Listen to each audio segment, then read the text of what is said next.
is made from Sweden, and it's Bentancur.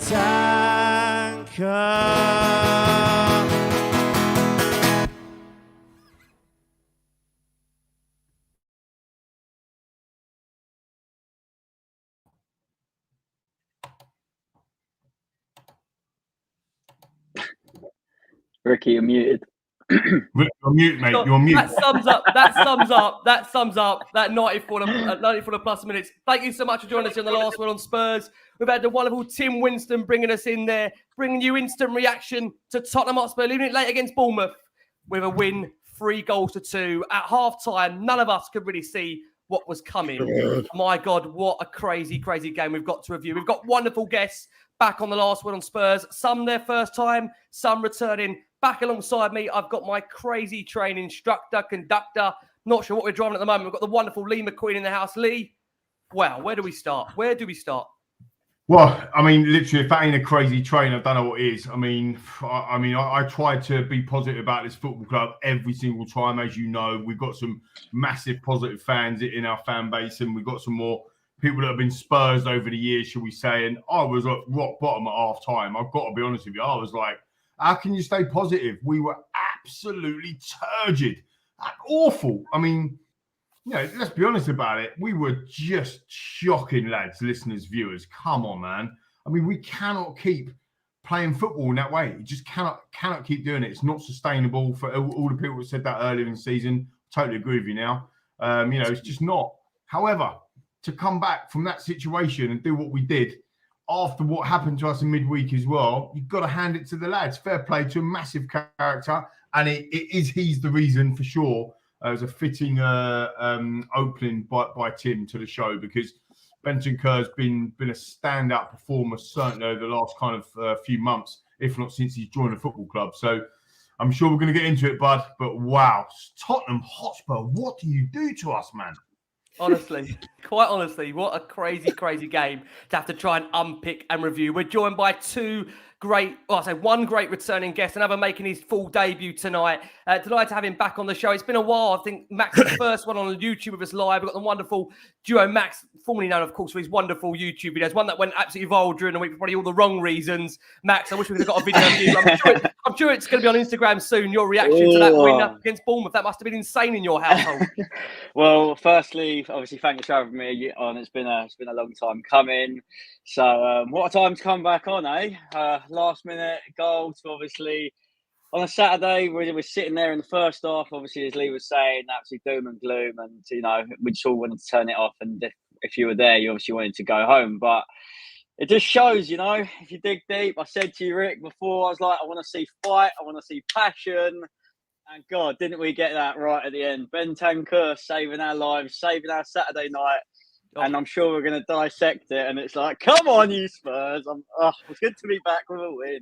Honestly, mate, love to have you on. And quite literally, maybe say saving our season. That might sound dramatic to some, but the way these last few weeks have gone, I don't know. That could be a really, really defining point in the season. One man who played us in. Delighted to finally have him on last one on Spurs to make his debut with us. Listen, you've heard him in the stadium. You've heard him in and around on SoundCloud, of course, from Spurs song sheets. We've got the wonderful Tim Winstone here singing us in and singing us throughout the show. Tim, love to finally have you on last one on Spurs, mate. We've been talking like it's been forever.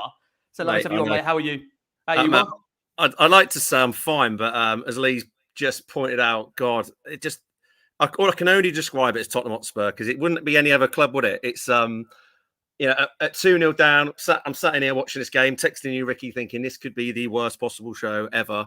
We're going to be singing. Drop the music, drop the players, drop everything. Chop it up.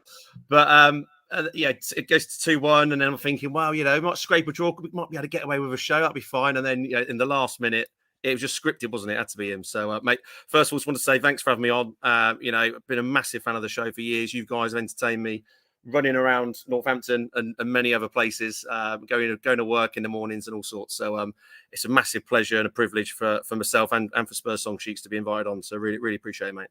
Oh, mate, listen, pleasure is all ours. Only one place to start on the last one, as you obviously know by now. We are absolutely delighted to be sponsored by the Beavertown Corner Pin. That is the Beavertown bang opposite our South Stand at the Tottenham Hotspur Stadium. Now, we've been saying all season jokingly that we have got some big shows lined up. They are still coming your way as we close in, of course, on winter here. Some would say we're almost in winter, though it was a bit sunny over in the UK today, quite oddly, despite the fact that we are heading into October. And, you know, the next game, the Spurs, a big one. It is arguably going to be that dreaded word we hate saying, a final with Tottenham. Finals in Tottenham we don't do, of course, as you know. You can book your televised away spot right now for Marseille by going to their website of beavertownbrewery.co.uk/pages/corner-pin. Yet Marseille to come. What a big game in Spurs this season. And as Lee proudly there shows us the garment. Is that a laser crush? Laser crush, you want to let us know what it is? Hello. Mute and unmute. Yeah, always a laser crush, mate. Always a laser crush in my nice new Beavertown glass. Which, by the way, Beavertown, I pay for. So just so you all know that I'm not freebies on it either. Do you know what I mean? But this is generally a plug from what I generally like. If you're thinking about doing Stoptober or dry November or dry January, whatever it might end up being, Laser Crush tastes fantastic. It really does. It's a beautiful alcohol-free IPA. And you can get it in all your fantastic Beavertown stockists, to be fair. But it's doing me the job, mate. Lovely. Well, listen, guys, we will get right into it. I mean, I don't know where quite to start. I'm pleased to say we've got lots of listener statements that have come in tonight. Again, apologies. I know about over the past few shows, the therapy shows, there's been over 50, 60 questions that have come into Last Word on Spurs. I think during the chaotic nature of trying to do these very late in the evening, we've not been able to include them. And I think we've just tried to summarise the mood. We will be bringing them in throughout this show. Lee, let's actually start with you because I know it's only Bournemouth. And I know, again, we should never be in a position that we were in. But it was quite simply a stunning comeback from Spurs, which, as I said in the intro, could prove to be a really important, decisive moment in our season. Does that game just perfectly sum up every emotion it feels being a Spurs fan, Lee? I think it does, to be honest, to the panel that we've got on tonight. I'm sure we'll agree, to the listeners, the viewers. That is literally, Tottenham. I mean, it's just what winds me up the most. Well, I was getting so wound up earlier, and obviously, Rick, because you're in the WhatsApp group. But I'm at half time, I was just sick of being laughed at. I'm sick of people taking the piss because I'm positive, and it's impossible to be positive about that. I was sick of rival fans. Oh, here they go again, bottle drops. I'm sick of us going through 4 managers and still not getting it right. I'm sick of the players. Like, come on, man. People got to stand up and take some sort of responsibility, And, that first half was absolutely woeful. I said on the WhatsApp group before the game kicked off, they're playing their reserve goalkeeper, right?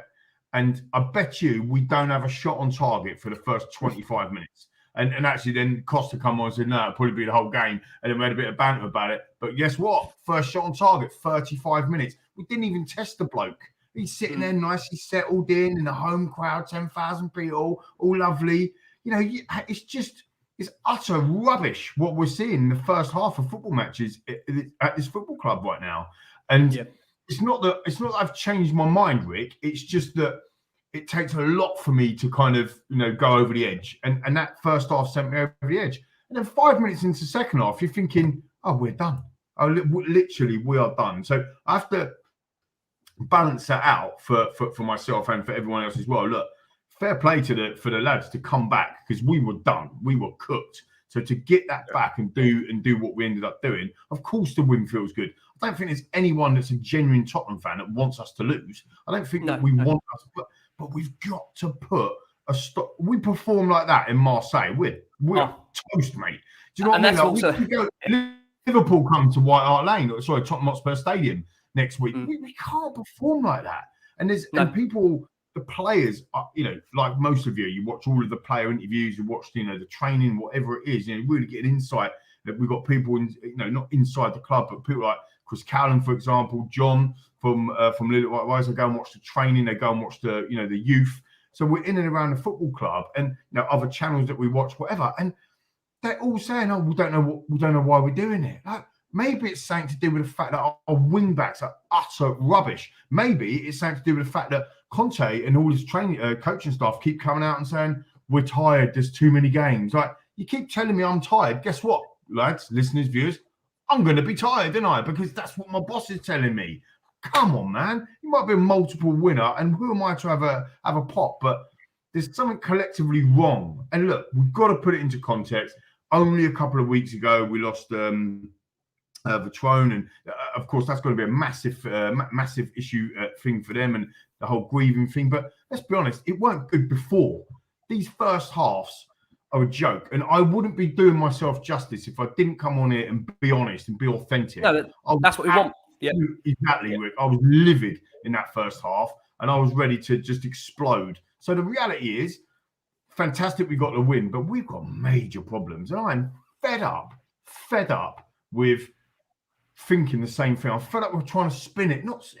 It's not that it's not authentic, but I want to be positive, lads, listeners, viewers. I want to be. Do you know what I mean? And it's just, I'm sorry, I was about to say a proper word there. I am fed up with that. Sort it out, Spurs.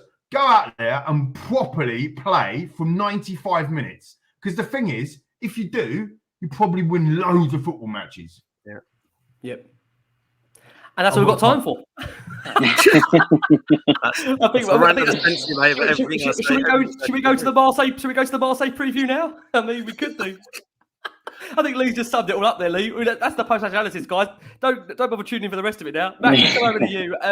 Look, Max, Spurs have done it again. I mean, they've left it very, very late in an away game. It felt almost like Leicester scenes from last season. They leave it, obviously, late at the Vitality, a 3-2 win.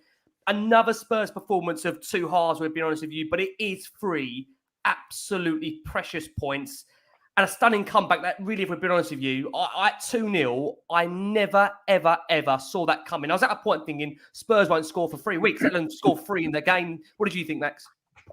Well, like you said, as soon as we go 2-0 down, you could argue 90% of our fan base, even 100%, thought it's game over, because the state of that first half was just appalling. And then you're thinking, 5 minutes into the second half, we're 2-0 down, nothing's going to change. And then, you know what, 3 subs, I'll give him that. He acted fast. He did act fast. They're 3 really good subs to bring on, because, I mean, you look at our bench recently and it's just not satisfactory, is it? There's nothing there. We were like, everyone's been moaning about, Lucas Moura. And do you know what?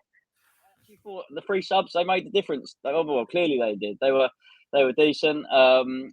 It's just frustrating. Why have you got to go 1-2-0 down to put a rocket up their backside? It just doesn't make sense. Why? We're doing well. We've somehow collectively got all of these points. We've played appalling, in my opinion. I don't know how we've even managed it. We're lucky. We had 20 corners in that game, right? And somehow we've scored 2 of them. We've come from seasons where we'd never scored from set pieces. So. Yeah. That's a breath of fresh air in that respect, like scoring from a corner. Yeah. It's annoying because that 69% possession, Rick, it doesn't tell the whole story at all, because that's Sanchez having the ball, passing it around at the back. That's us just in midfield playing Harry Winks football, left to right. That's just, it's not been good enough at all. 100%, Matt. Completely. I mean, it's just been, go on. Matt, just to come back to you on that point, listen, we've got the stats on the screen there, and as I said, it's it's one of those things that it makes better reading after the events of the game. It doesn't really tell it justice, and we've been honest with you, just how Spurs performed in and around those 94 and plus minutes. And just for our listeners on audio, 6 shots to Bournemouth, 23 to Spurs, 4 shots on target for Bournemouth, 7 to Tottenham. And when you look at the other stats that come out of that game, 2 corners for Bournemouth, 19 from Tottenham, the 19th corner, of course, being Spurs' winner. And you picked up on a point there, Max, that, Spurs 69% possession. But during that game, in that first half, Max, I'm sure you'll say that we never really looked in any sense of control in that game. If anything, we looked absolutely clueless and devoid of confidence in that first half, Max. Well, I'm sure Lee said at the start, we didn't even test the keeper. So what's the point in having all that possession if you're not going to... I'd rather not have any possession and try and get the ball forward, have a snapshot, have a shot from 20, 30 yards, try and test the keeper. If he's not their first choice, then... that's saying something. So it's just frustrating. We've got Kane and Son. You've got the Golden Boot winner. You've got players that can make things happen, and we're always just relying on these 2. It's actually nice that they didn't score today, because it means we'll be able to rely on someone else, and someone else takes the plaudits for once. And then people can't just be like, you're relying on Son and Kane. But those stats they don't tell the full story. You could argue we're lucky. We can't keep leaving it to the last minute. I mean, like the other day, if that one wasn't ruled out the other day, that would have been another last-minute goal. And why can't we do it in the 40th, 50th minute and kill teams off? Why have we got to leave it until literally the last second of the game, where we're literally pulling our hair out? I'm losing my hairline. This will be gone in a few years. This will. So we're all going in, Matt. This team, Just before you go, Tim, just quickly, I just want to pick up on a couple of comments that come up in the thing. We're talking about, our first 11 versus, making changes. Again, I'm not going to sugarcoat this. It doesn't matter. It does not matter what changes we make because we start the first half like that every single game. Yeah, I would probably suggest Fulham at home this year, where we've played really well for the whole 90 minutes. And even then, Conte left his man, didn't he, for Mitrovic to score. And then I would say probably we started pretty well. We went 1-0 down against Frankfurt, but even though we played pretty well at home for longevity of that game, in the first half I'm talking about. But other than that, regardless of the personnel, that's what I'm trying to work out if it's tactical here, maybe bringing Tim in, because every single half we start, the first half is shocking. And like Max, like you just said, if we started the first half like we did 60 minutes on, like we did in midweek as well, and we did it for 90 minutes, we'd be steamrolling teams. Lee, obviously, if that's Liverpool that are 2-0 up, we're not coming back into it. Oh, we're done. That's the point. And like, we don't help ourselves. I think the point is on. So someone just put in the comments there. Whether you think we dominated the game second half, we come on to them. Like, Bournemouth did retreat back quite a bit. So even that's kind of sugarcoating really us having a go. I mean, if you were to take the game in the week and today, it's pretty much a carbon copy, isn't it? Absolutely turgid first half. And I'm a bit with Lee. So I sit down with the first half and I'm sort of thinking, I know what's coming. And it's that side passing, negative, back all the way back across the back line, back again. It gets to that final third, it's completely clueless. And then you just say, well, what's going on? And then at some point in the second half, they have a go. I mean, when it's 2-0, I like you guys, I thought there's no chance we are ever getting back in this game. It's just one of those games. It's going to be a not a dreadful show, because Ricky's show was a great show, but it would be a dreadful show to come on. Well, Tim, I said to you, mate, 2-0 I said, Tim, drop the music, drop the players, drop the manager, drop everything. We're done. We're done. Let's just go back to our bed at 7 o'clock. Midlife crisis. Let's go back and put the kids to sleep, Tim. It's better. It's going to be better than the last one on Spurs, I tell you. Yes. I mean, can I ask you though, just so I can come back to you, Tim? Look, that is a huge 3 points, just to try and bring it back to some sense of balance here. Because again, listen, I am totally acknowledging that if we continue in the manner of those first halves, we've played against the Bournemouth side that have got a caretaker manager in charge. They had their first goalkeeper in terms of their first, you'd say, obviously, mainstay goalkeeper missing. Yeah. We are going to get punished. We've seen that Spurs over the last few weeks are getting punished. But again, I will say that today, it's 3 massive points in the context of our season. Bentancur, Davis, Cess. And I'll pick up something that Max said there.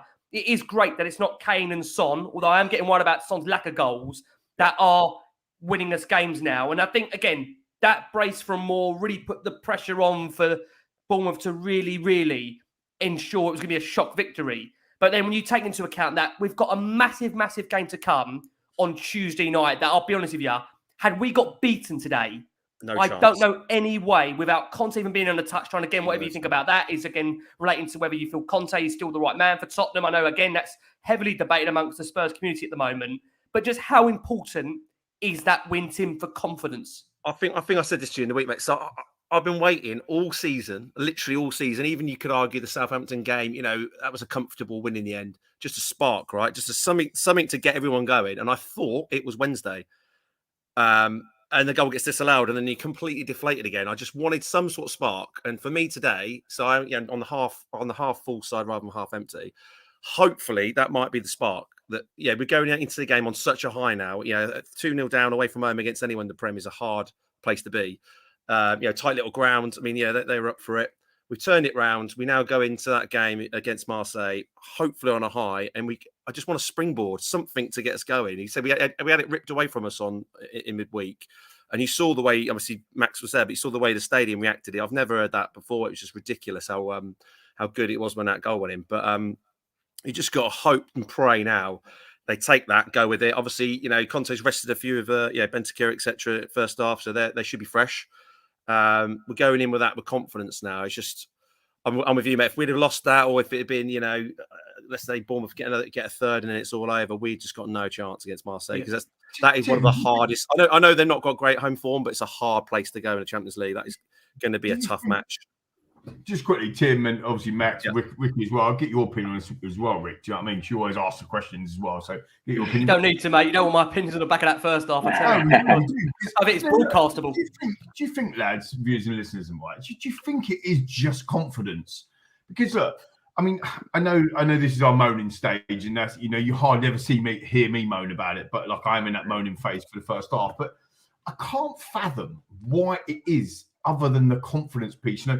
I think Paul O'Keefe on Twitter earlier, summed it up perfectly. It is fine margins, and if something goes slightly differently for us today and it ends up being a draw, we lose. I mean, we are miles away from the top of the league, but all of a sudden we're still right in the mix because of that win. So do you think, lads, Tim, just come back quickly to you, do you think it is confidence? Like, why are we playing like that in the beginning? Is it a shackle thing? Is it the fact that we're too worried about that we're going to do something wrong because we're so drilled? If we do something wrong, they're going to get into trouble or whatever by Conte. Because as soon as the shackles off, I can only think. I think partly it's probably down to we've lost a lot of injuries, right? So we've lost Kulusevski. I mean, hasn't it just shown you how much we miss that guy, right? In the last few weeks, it's been just a massive hole in the team, hasn't it? An outlet out on the wing. I don't know. I'm just looking back to last season, and then we steamrolled teams. We were on form, weren't we, in the last season? You think about Villa, who we smashed, Everton, who we smashed. Villa, do you know what? I've got to pick up on Villa though, just quickly, because we smashed Villa 4-0, and that's when Doherty got injured. But in that first half, we had 9 shots against Hugo. Hugo made 9 saves. Ollie Watkins was through. They were through 9 times. Go and have a look at the stats. We were lucky to go in 0-0 at half time. And then when we came out second half, we ruined them, like with proper Conte ball. Some of the goals we scored were amazing. But that's my point, is that we forget about that because actually we smashed them 4-0, but we were still pretty under the cosh. I just want to pick up on the rose-tinted glasses sometimes, isn't it? I remember that game as well. And it's a few games this season. If you look at the stats, I know you're a stats man, Lee. So we're like we're around Nottingham Forest level, aren't we, for shots conceded in the Prem? Yeah, we're right at the top. So teams are just battering us if you look at it on a stats level, and I can't work out why. Because defensively, towards the back end of last season, we were really sound, weren't we? We were pretty solid. We had a solid base, and again, we just got the results in. Again, it wasn't top rate Spurs, but we were getting the job done. Again, the game against Arsenal, etc. But at the moment, it's negative cross-field passes, and then we just conceded chances.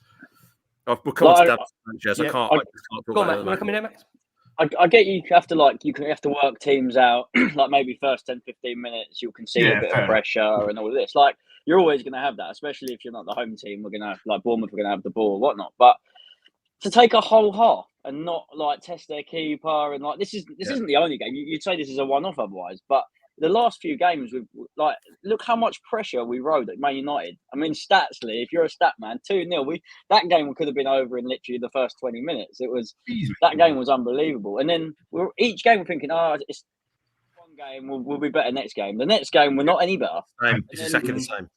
We're waiting until the second half every time. I am going to bring in Conte's comments because it does answer part of obviously what the conversation is right now in terms of the confidence. But before I do, just want to again just bring in some of the listener statements that we've had. Again, I must apologise, guys. We have dropped the ball on these in recent weeks, so again we will try and include them. I will say it is tough when it's the 10:30 shows at night and we're trying to obviously then bring the shows in straight away and then try and bring in the stats. So please forgive us on those. Elliot Saraf says, why are we incapable of showing that fighting spirit from minute one? That first half wasn't utter disgrace. Nevertheless, every credit to the players in the second half. You can't fault their effort. Perisic and Højbjerg were brilliant. Hopefully we kick on now. Ben Spurs says, best thing Conte has done all season is sign that set-piece coach. That man has bailed Conte out so many times. Bin the bloody wing-back system until you've got decent bloody wing-backs. That's from Ben Spurs. Matt Martin says, I hated that first 60 minutes, but loved the last 30. Why, oh why? Easy. He took off Emerson, Royale, Sanchez, and we started to play. Please learn this lesson,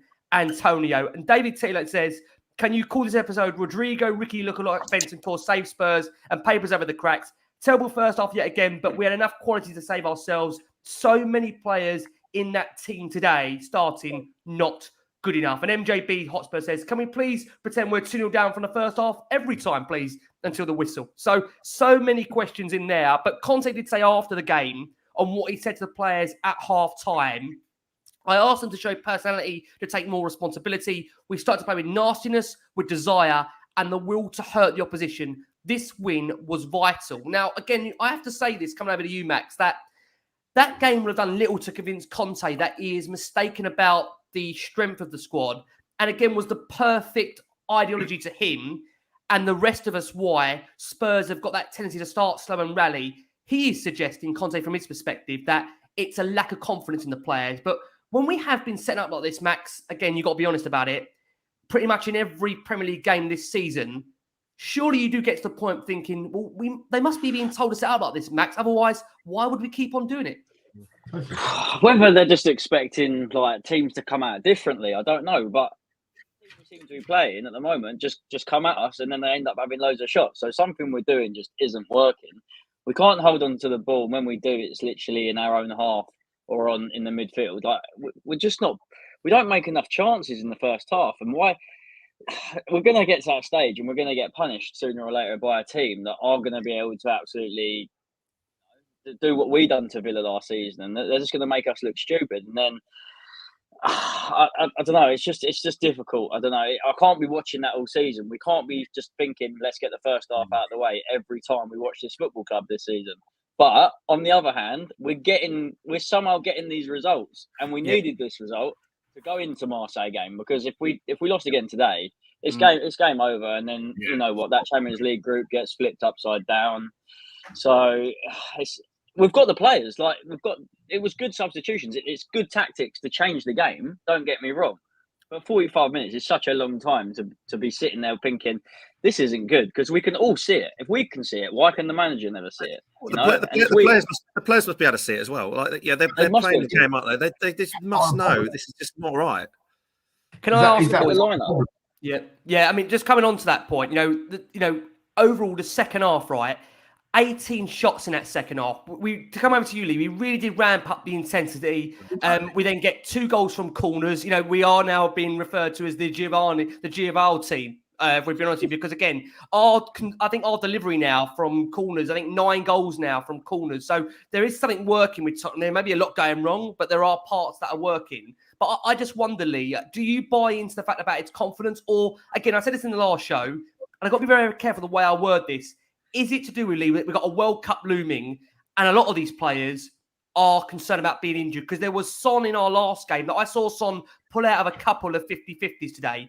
And again, we haven't watched this game back, or I haven't had a chance to watch this game back. I'm still celebrating the fact that we've got 3 points out of it. But I don't know what you think, Lee. Is this about the World Cup? Hang a minute. Hang on. Did you hear that? I think that's Emerson ball landing. That shot. Oh my God. You know what I mean? Well, look, do you know what? Look, I like to analyse stuff. I'm not very good, like analytics, tactical, and all that sort of stuff, to be fair. But this is how my eyeballs see it, right? Is that we defend or play them balls that Max was just talking about, backwards, sideways, around our 18-yard box, right? That's what we do. So and basically, when you go and have a look at the statistics or whatever on the Premier League website and whatever, it will show you that Eric Dyer's made more passes than anyone else, or Pierre-Emile Højbjerg has made more passes than anyone else. Great stuff, right? But I watched the City game earlier this morning as well, right, against Leicester. And to be fair to Leicester, they played all right, to be fair to them. And City looked tired. But City do the passing 15, 20 yards further up the pitch. So when you're sitting on the halfway line and you're making them passes, you're condensing it is, Kaelin, I can absolutely tell you that it's not alcoholic beer. When you play 15, 20 yards further up the pitch, you condense their opposition half. Are you with me so far? So what that gives us when we're doing that is that there's less space for Kane and Son to close down. So therefore they can go and press. At the moment, people are saying they're not pressing, and they're not capable of pressing, and they're not, because they've got to run 20 freaking yards to go and press someone. And then what's happening is Kane will look around. You see it today. Kane will look and go, "Oh, I'm going to press this guy." No one else goes with him. You know what I mean? So there's no one else pressing at the same time. So what's essentially happening is that we've got a situation where we're 15, 20 yards further behind, and just basically allowing teams, even when we had the ball today, and look, what was that possession stat that you had up there earlier, Rick? Like 69% 9% possession. Loads of, including myself, all of us calling for let's have possession. Yeah. Even when we had the possession today, it's certainly in the first half, it was in and around our 20-yard line. Ineffective areas, mate. Yeah, in the second half, very much like against Sporting, we were freaking camped in their half. And that's where the chances come from. That's where the pressure come from. And if you keep relentlessly doing that, 20 corners or 19 corners like we've got on the stats, that's relentless. In the end, because of the set piece stuff that we've actually been, as you mentioned before, in the end that was going to tell. And that's where we got our win from. So I just don't understand. Like when people are saying about the confidence thing, it's probably a lack of confidence because we're told and we're drilled, do not go further than that halfway line or pass. We're looking at the pit where I sit in the south stand, right? Sorry, but where I sit in the south stand, it's got really good, decent elevated position, and we're obviously right behind the goal. So you can see when we're shooting up the other end, you can see what Eric Dyer's got to look at if he's playing as the quarterback, right, as a central centre back. And there's nothing for him to aim at. So we're looking at it and we're going, a TV camera angle's at a different angle. But when you're looking right behind it, you're going, where's he going to pass to? There's no one there to pass to because we're too close rather than further up that pitch. Does that make sense? I'm absolutely convinced that is where we're going wrong. If we start games further up the pitch, yes, we need to be brave in a sense of we're going to leave some space in behind. But okay, you can say, well, they got in behind us, but that's where you've got to be brave. But in the end, we end up getting the win when we're camped in their half. Can I just say on that? Listen, there's that theory again, Max, that's come out with regards to the World Cup, the conspiracy, right? I don't know whether you buy into this, that players are now of the feeling or of the concern. I know people, again, are laughing at me or maybe prejudging the fact that can't be true. Jimmy Casco here says, sorry, Rick, not using that World Cup excuse when every team are in the same situation. Granted, I'm not talking about Spurs, I'm talking just about collectively across the Premier League and across all of Europe. Is there that, Max, for you in the back of players' minds, or do you think, no, it's not about that? This is purely down to confidence. I tell you what, I'm actually going to chuck a player in the mix that's using the World Cup to his advantage, and that's Callum Wilson. I know it's changing things, but that's a perfect example of you should be putting in 110% because there's a lot of players out there that are literally thinking, I want to get into this side. I mean, I would have loved to have seen someone like Dele Alli actually fighting for this World Cup, but he's gone off to Turkey. But anyway, it's a massive opportunity for players to here you go, Southgate. This is me. This is what I can do.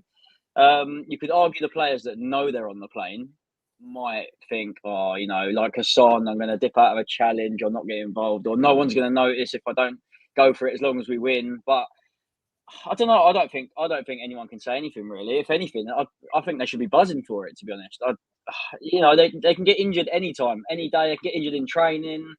Yeah. I mean, our players are more likely to get injured in training when Romero's sliding in of tackles. So it makes no difference, honestly, to me. I mean, you can run and pull a hamstring. You know what I mean? So it's always going to be in the back of your mind. Don't get me wrong. Hopefully that kind of answers your question. I just think the Callum Wilson thing was just my input on that, really. Well, I think you're spot on. Again, I know lots of boys agreeing here. I think you look at Callum Wilson's form right now. I think it's hard to argue that really does he not even deserve at least a place in Southgate's squad. I mean, listen, my priority is always going to be Tottenham above everything. So I think my concern going into that World Cup is what we're looking at when we come out of it. We got. I did see the interview, and he does actually say, "Look, Kane's going to be starting." So he's quite level-headed. Don't get me wrong. Yeah. He knows that Kane's going to be that number one, but it's being that if we need a backup or something off the bench. Yeah, absolutely. Tim, just want to bring you in here. I mean, Arnie says on the screen here, can we all agree that the resilience in this team has been superb under Conte? As poor as we play at times, look where we are in the Premier League and the Champions League. Surely it can only get better, right? And partly I do agree with that with Arnie, because again, you look at the fact that Conte's made it clear, whether we like it or not, this squad is nowhere near, in his mind, the finished article. He keeps on referring to the fact that it needs at least 2 or 3 windows. He publicly came out in his pre-match press conference and said again, he's enjoying every single moment at Spurs.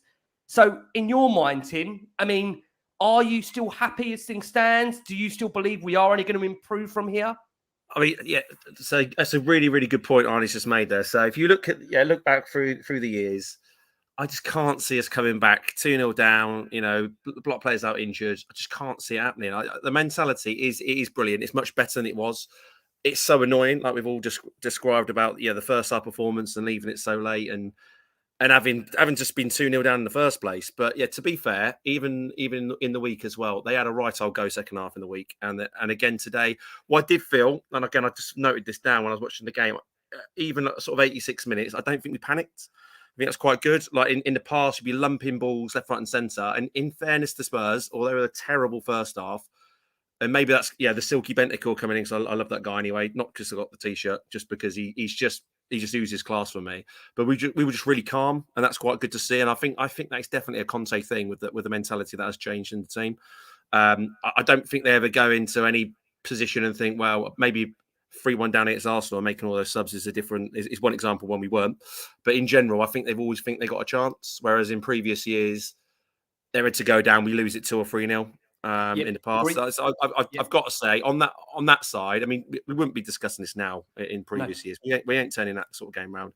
Admittedly, but Bournemouth did sit back and they kind of invited on pressure. But to have 19, I mean, what's the Prem record for corners?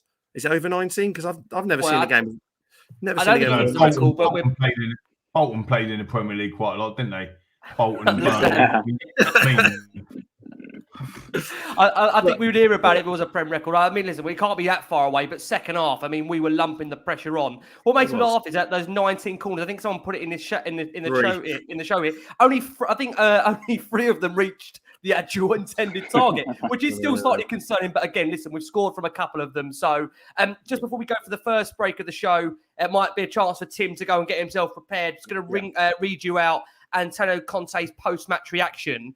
Conte said in this, I don't want to think what my mood would have been had we lost this game. I have to be honest, and also after the first half, my feeling was positive, which I find absolutely bizarre based on that first half. It's the only situation I ask of my players is to show more personality and take more responsibility. He went on to say, for me, these guys are really good guys, really good players, but sometimes they lose the confidence, and I think we have to try and continue to work on this aspect. He went on to say, in the end, I think it was vital for us, this win, especially after 2 losses in the Premier League. And now this win has to give us the enthusiasm and the passion to go into Marseille and play a final. Gary O'Neill said after the game, Gary O'Neill was absolutely distraught after the game. He said, when they bring on Lucas Moura, Perisic, Brian Hill, Bentancur, and keep bringing world-class players off the bench, you know it's going to be tricky. We have lost against Tottenham. This is never a disgrace. There is a big gulf between the two sides. But did it look for that large periods of today?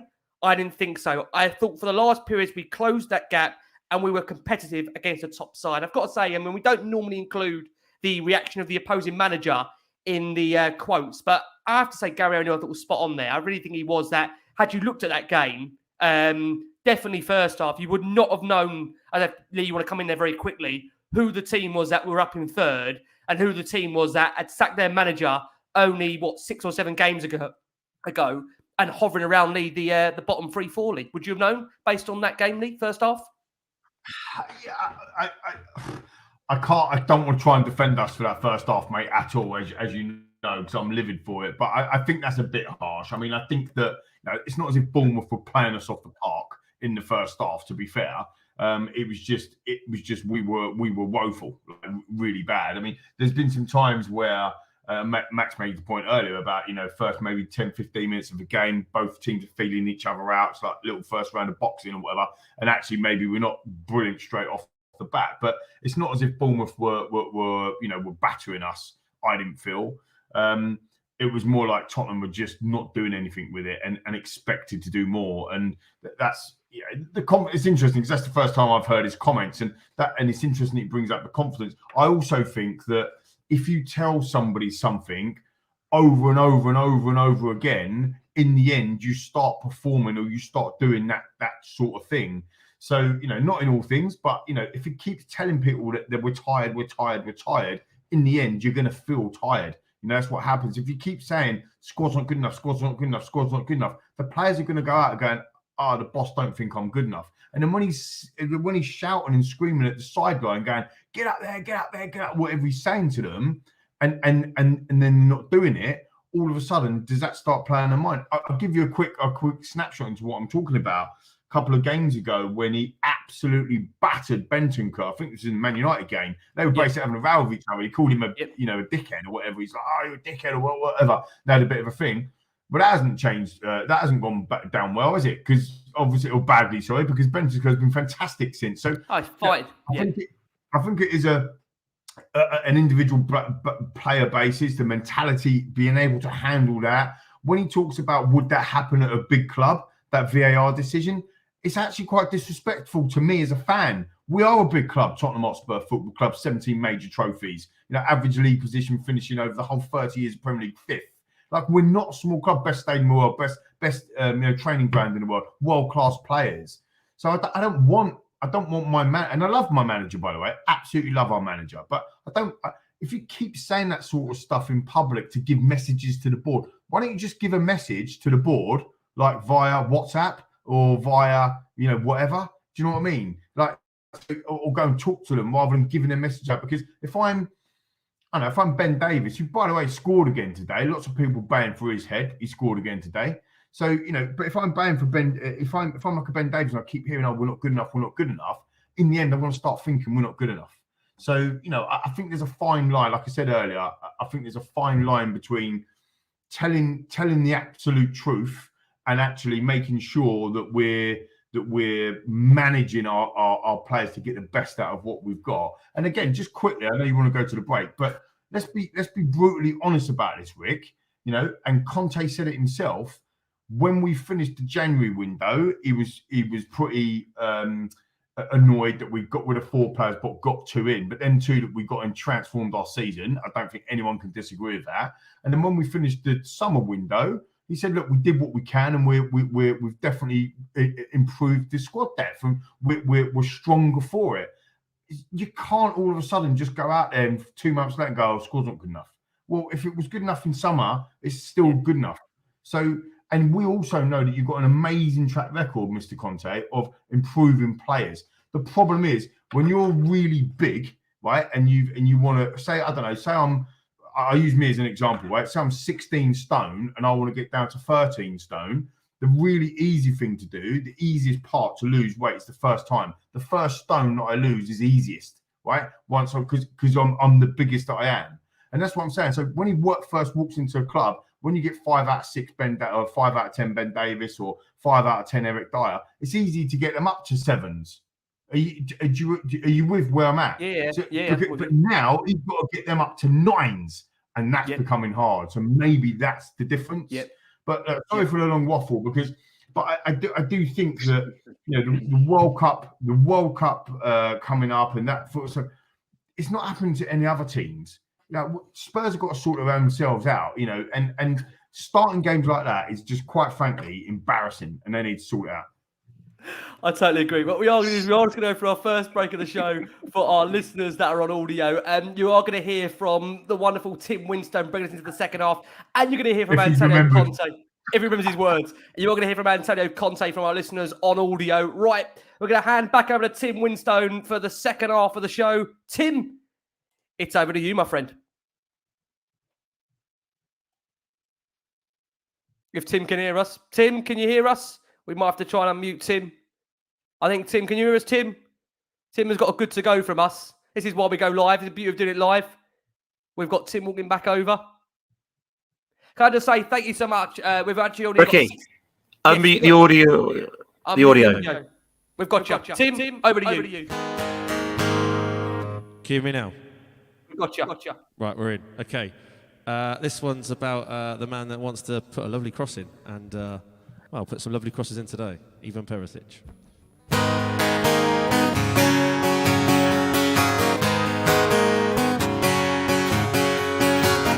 He came to Tottenham to play with Harry Kane. Rejected Chelsea to play at White Hart Lane. He's a Croatian who's up and down the pitch. His name is Ivan Perisic. Da da da da da da da da da da da da da da da da da da da da.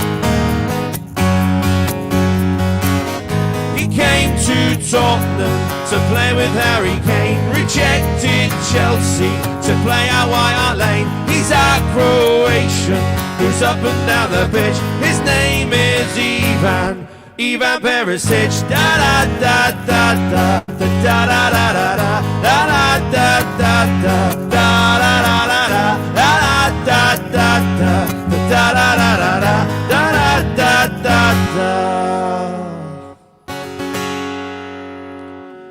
And then this one's about a guy that I really want to play against soon because we're missing him.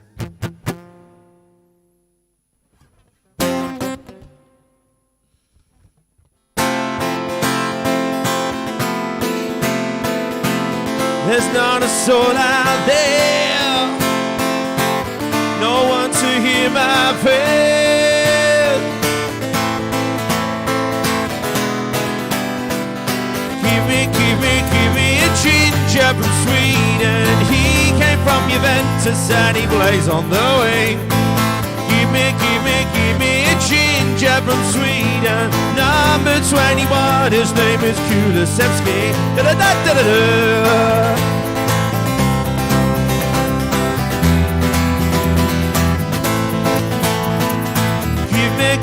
Give me a ginger from Sweden. He came from Juventus and he plays on the wing. Give me a ginger from Sweden. Number 21, his name is Kulusevski. Da-da-da-da-da-da.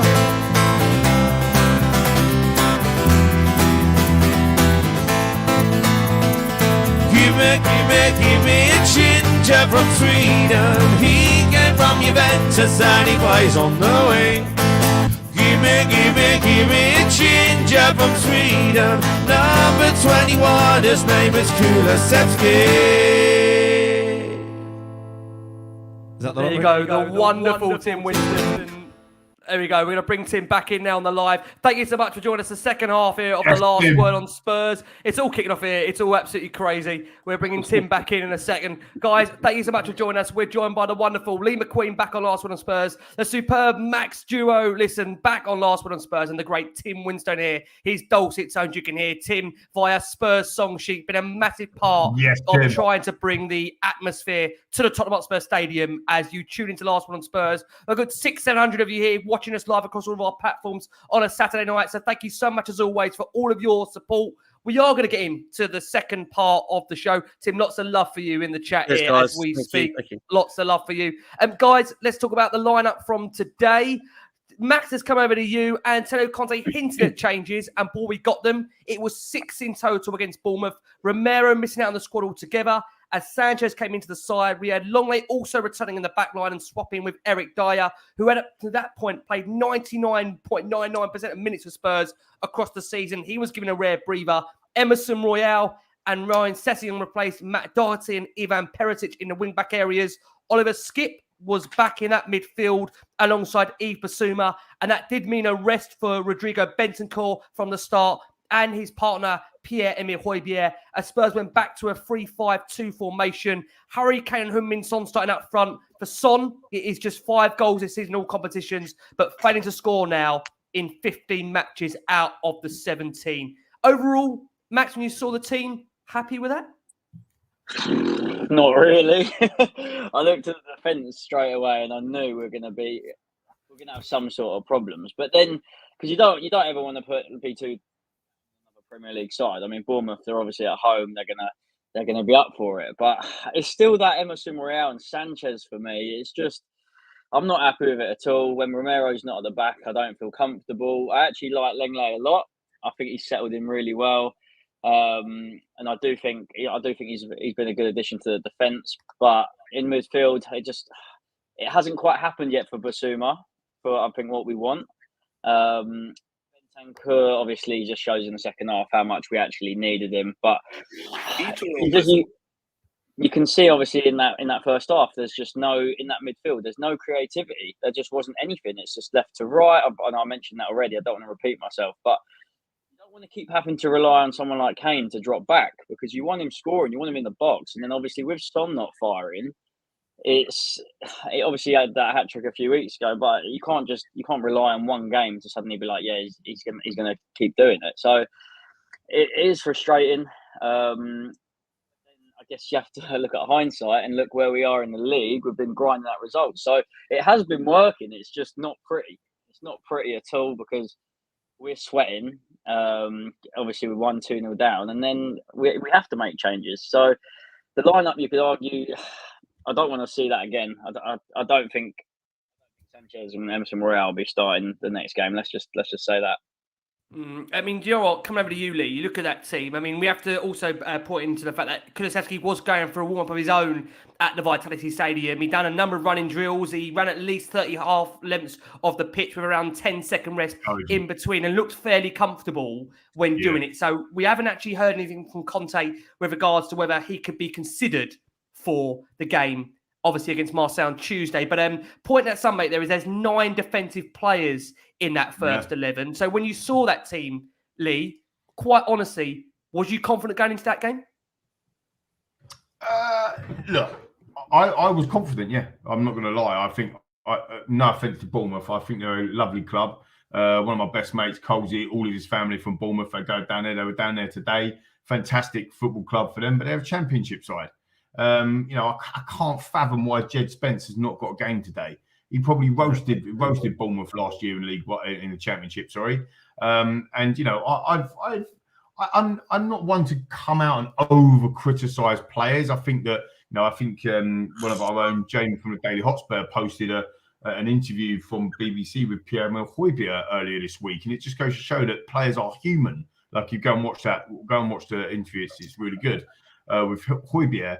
So I don't want to roast players because they are human, but Royale is absolutely rubbish. Like, not being funny is. I know I've just roasted him, but I've tried. You're putting it nicely. I know, but I know.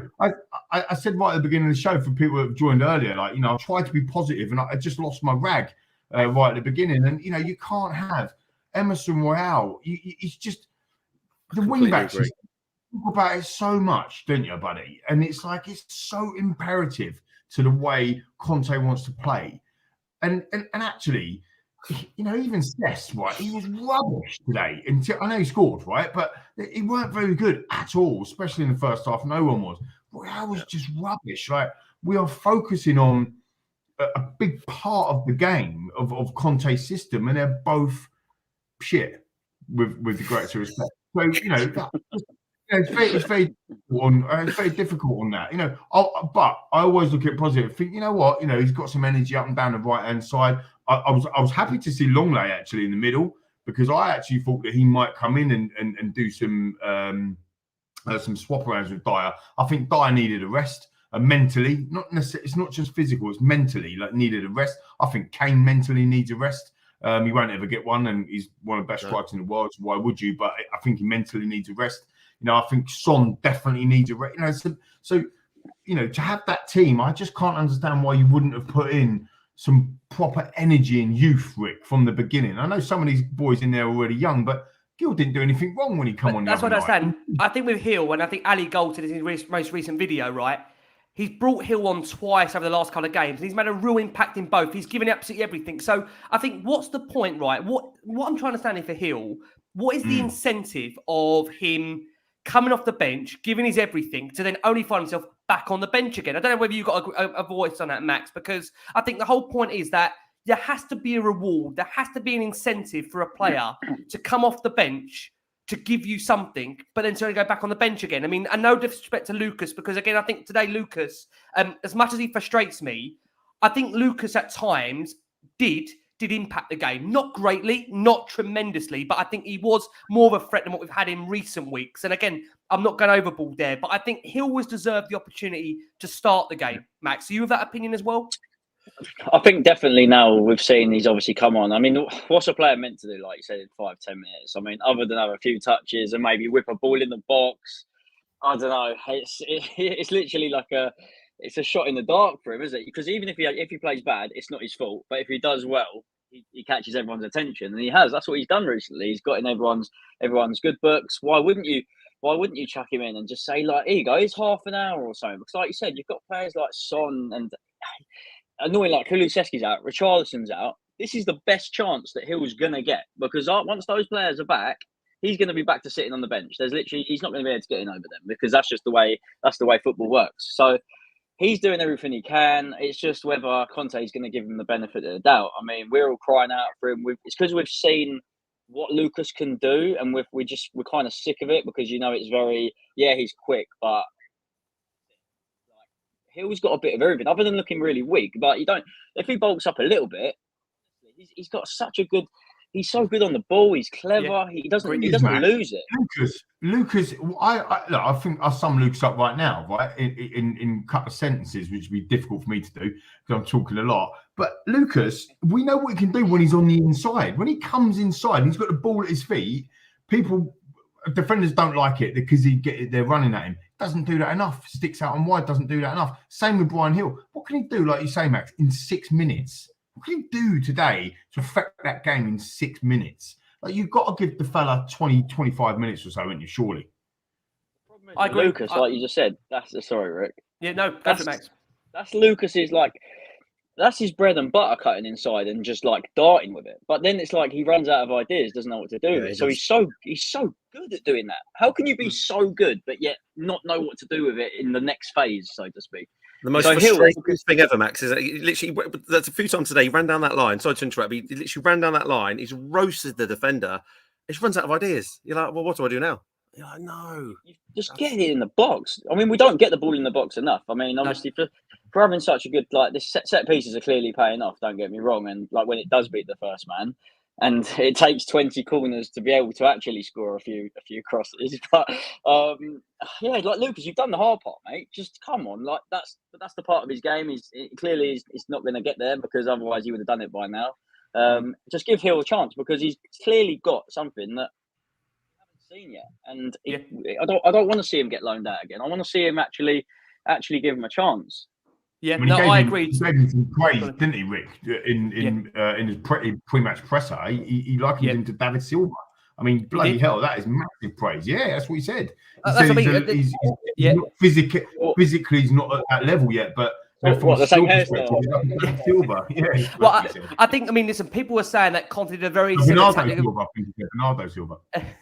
I think Conte did a very similar tactic, of course, with Christian Eriksen, where he did kind of drip feed him in, and there was a thing that Eriksen deserved to start more games. Whether that's going to be more of a thing that we see and he does get more games, Brian Hill remains to be seen. There's been reports this week, Gary Jacobs of the Times suggesting that when that January window opens, Hill will be one of those first players to be moved on. So again, we have to keep an eye on that. At the same time, the purpose of always when we do the lineup, that team read today: Lloris, Sanchez, Longley, Dyer. Lloris, Sanchez, Longley, Davis, Emerson, Højbjerg, Basuma, Skip, Sessegnon, Kane, Son, with a bench of Forster, Doherty, Tanganga, Spence, Dyer, Perisic, Bentancur, Brian, and Lucas. Now we have to discuss that opening goal, as painful as it is going to be, boys. And we'll come round to Tim to start off the inquest on this. Now, what I will say is that I'm going to try and keep this clean because this is hard to keep clean. Well, we are past the watershed now officially on Last Word on Spurs, which obviously is a good thing. But I will say before that, Bournemouth were, typical with Spurs, that they were forced into a couple of early opportunities. They had Kiefer Moore heading over just over the roof of the net. Then Marcus Tavernier cut inside and drew a save from Lloris. Spurs clearly hadn't settled in that opening 20 minutes or so. And then we obviously saw us go behind. Højbjerg actually giving the ball away. Davis turned by Tavernier on the halfway. They break at speed and pace. Ball square to Kiefer Moore. Nice finish. But if we're being honest with you, Tim, a goal far, far too easy for Spurs to concede, right? Right, so I played football and I was an average centre-half. I got mates watching this tonight. They know I was an average slow centre-half, right? Still, you don't run to a player when the player's running down the wing, yeah? So he's covered. You don't then run to the ball and leave your man in the middle of the park. I just tearing my hair out when I saw that. It's just typical Sanchez for me. I mean, I don't want to hate on a player, but literally, how many times now has he made the same sort of, I don't know, it's just ridiculous. It's ridiculous. Anyway, not good. And left alone. Kiefer Moore, I wouldn't ever want to mark in my life because he's a massive striker. He'd be horrible to mark as a centre-half, right? But it's just, that's it. That one chance they had, we were pretty comfortable for them. We weren't creating anything at all. We were negative. We were back, negative passing across the field. But I don't know. It's just, it was terrible. And as soon as he makes that slip, did you guys notice the guys are slipping a lot today? I don't know whether they watered the pitch before or what. Yeah, potentially. It happening a lot. And obviously, typical Spurs, that happens at the worst possible moment when he's trying to then get back to the man that he should have stayed with in the first place. It's just classic. Well, we might have just lost Tim there. We'll let Tim come back. Lee, let's come over to you. Lee, listen, I think for that first goal, Davis, Longley, Sanchez, all really, really poor and sloppy. And then, like I say, Moore does score with a very tidy first-time finish. But again, Lee, slow start and conceding in the same minute as we did on Wednesday. I mean, so utterly frustrating, that opening goal, and how it's been concededly.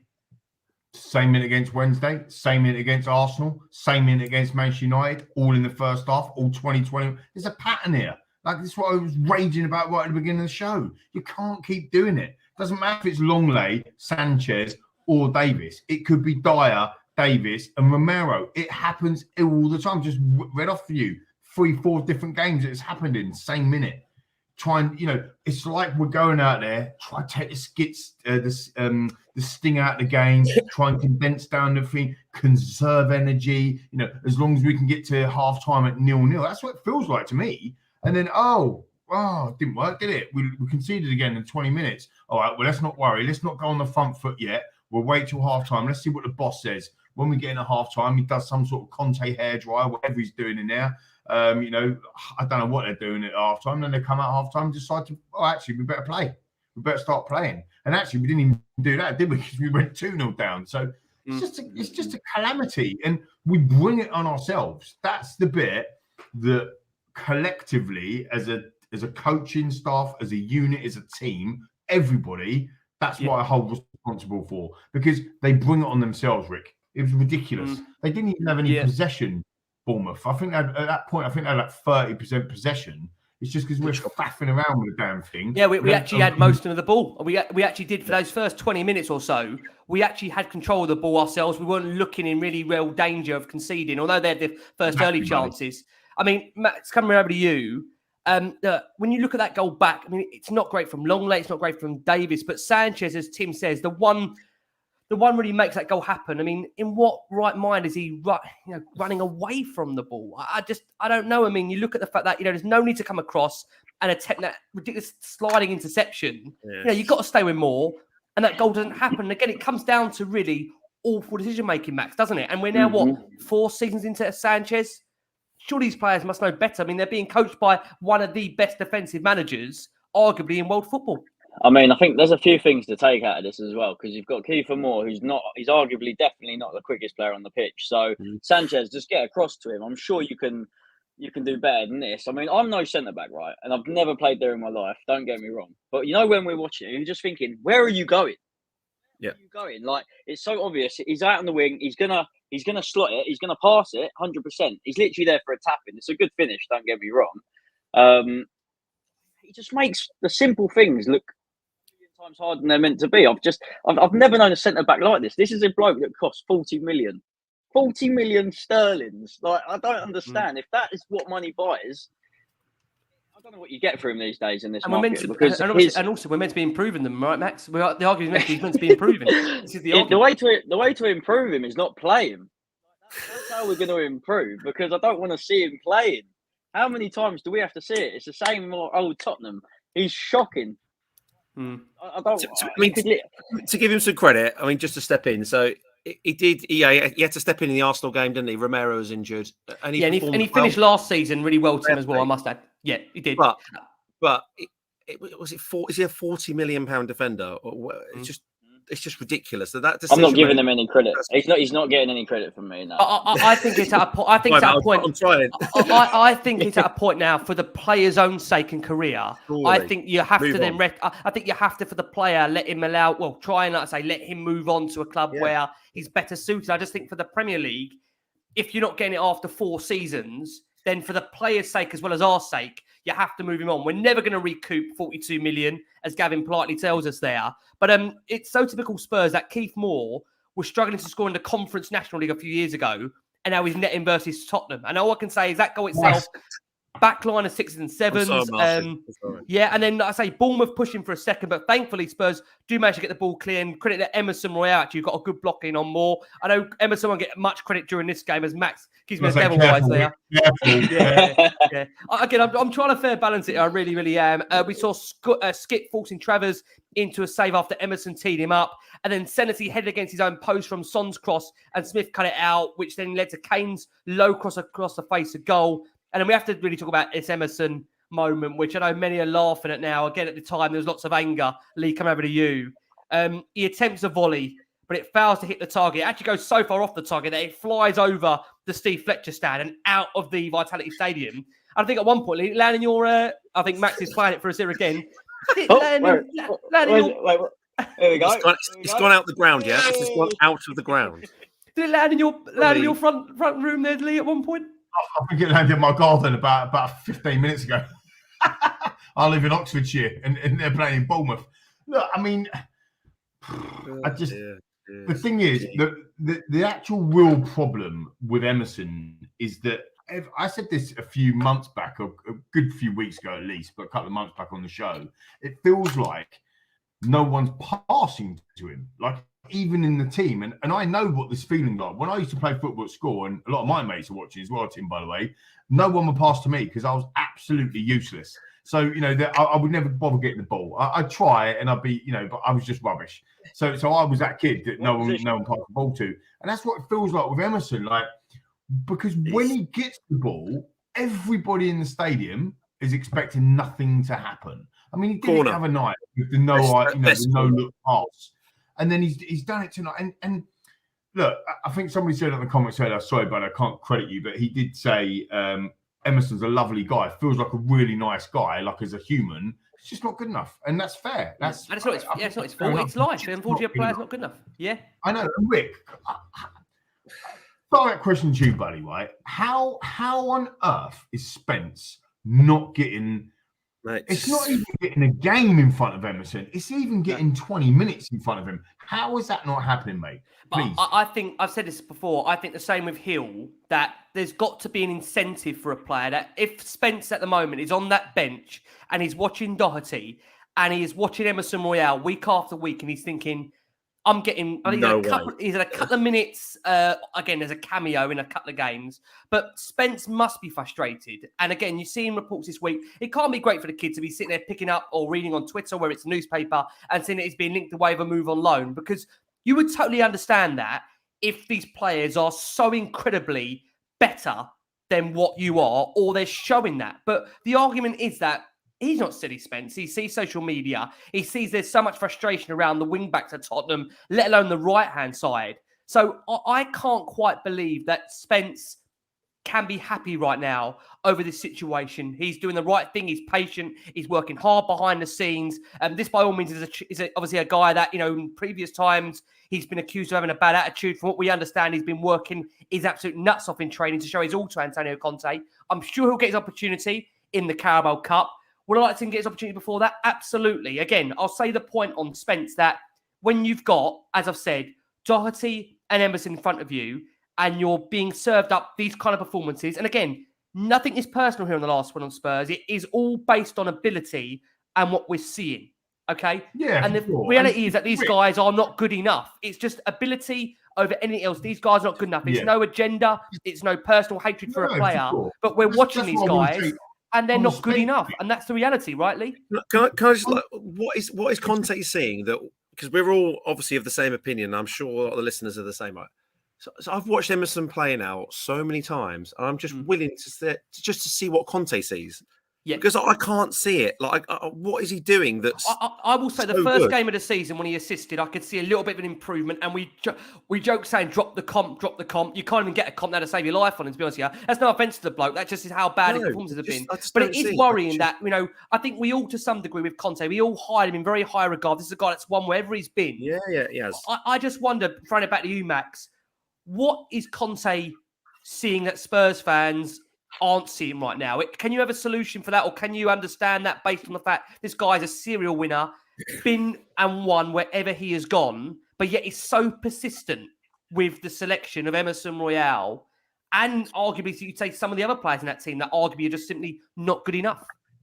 You can only put it down to what we don't see and what happens behind cameras, and because whether he's just such a people person, he's everyone's friend. And you know what it's like if you're playing at school, you have that mate. It might be like Lee, someone that's technically not very gifted, but you'd want him to be playing with you because then he might be able to get the best out of you. Yep. So we don't know that he might be, I don't know, one of the lads, centre backs, one of their best mates, and like they just like having him there because they feel they might not see what we see, but they feel more comfortable on the ball knowing that Emerson might be there. Yep. Let's say they don't know what Spence is like because obviously he's new. I don't know. We've got to the stage now where we're literally asking these sort of questions because we don't know. We know it's not the ability because The ability's not there, clearly.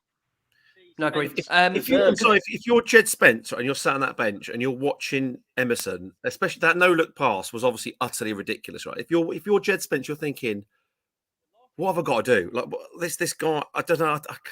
What more have I got to do to get a chance? I just don't understand. I'm never going to get it. Maybe he plays Royale today because he had Sanchez down that side as well, and he thinks that Royale gives a bit more defensive solidity from a wing back perspective. Look, I mean, I'm clutching at straws here, dudes. I'll be honest with you, but maybe that's why. But he's obviously seeing something.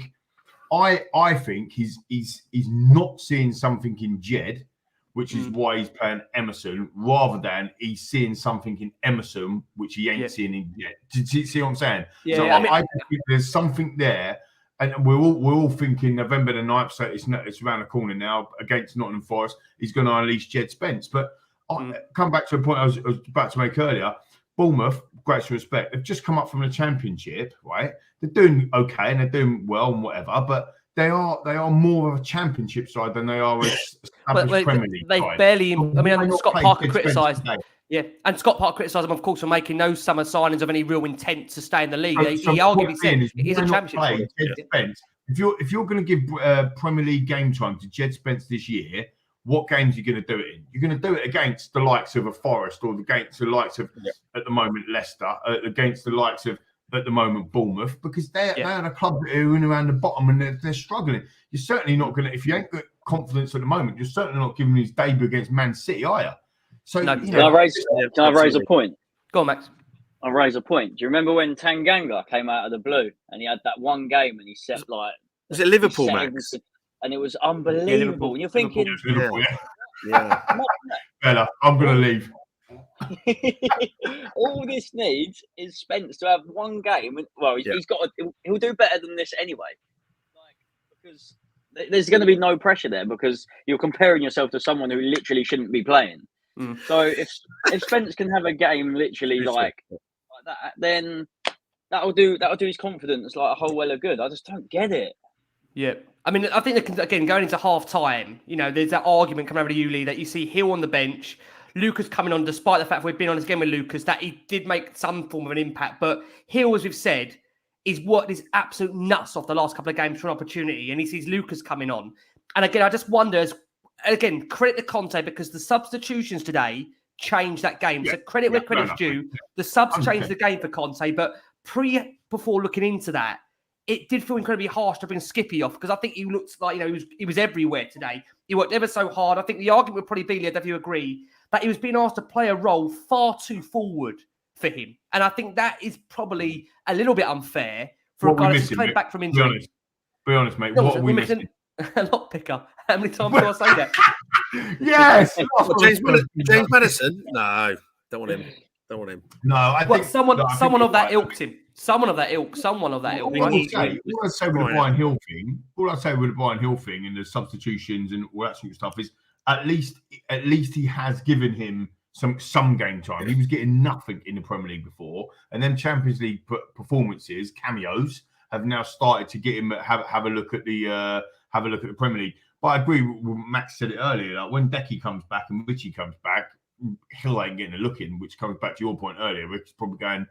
Gary Jacobs said it, didn't he? He's probably going on loan in January. But I just felt that at the moment Tottenham Hotspur needs some energy. They need some verve. They need some thrust. They need some a little bit of gung ho, like a little bit, and just so that you've got that in there. And I just think the likes of a Spence, the likes of a Brian Hill, they can actually provide that.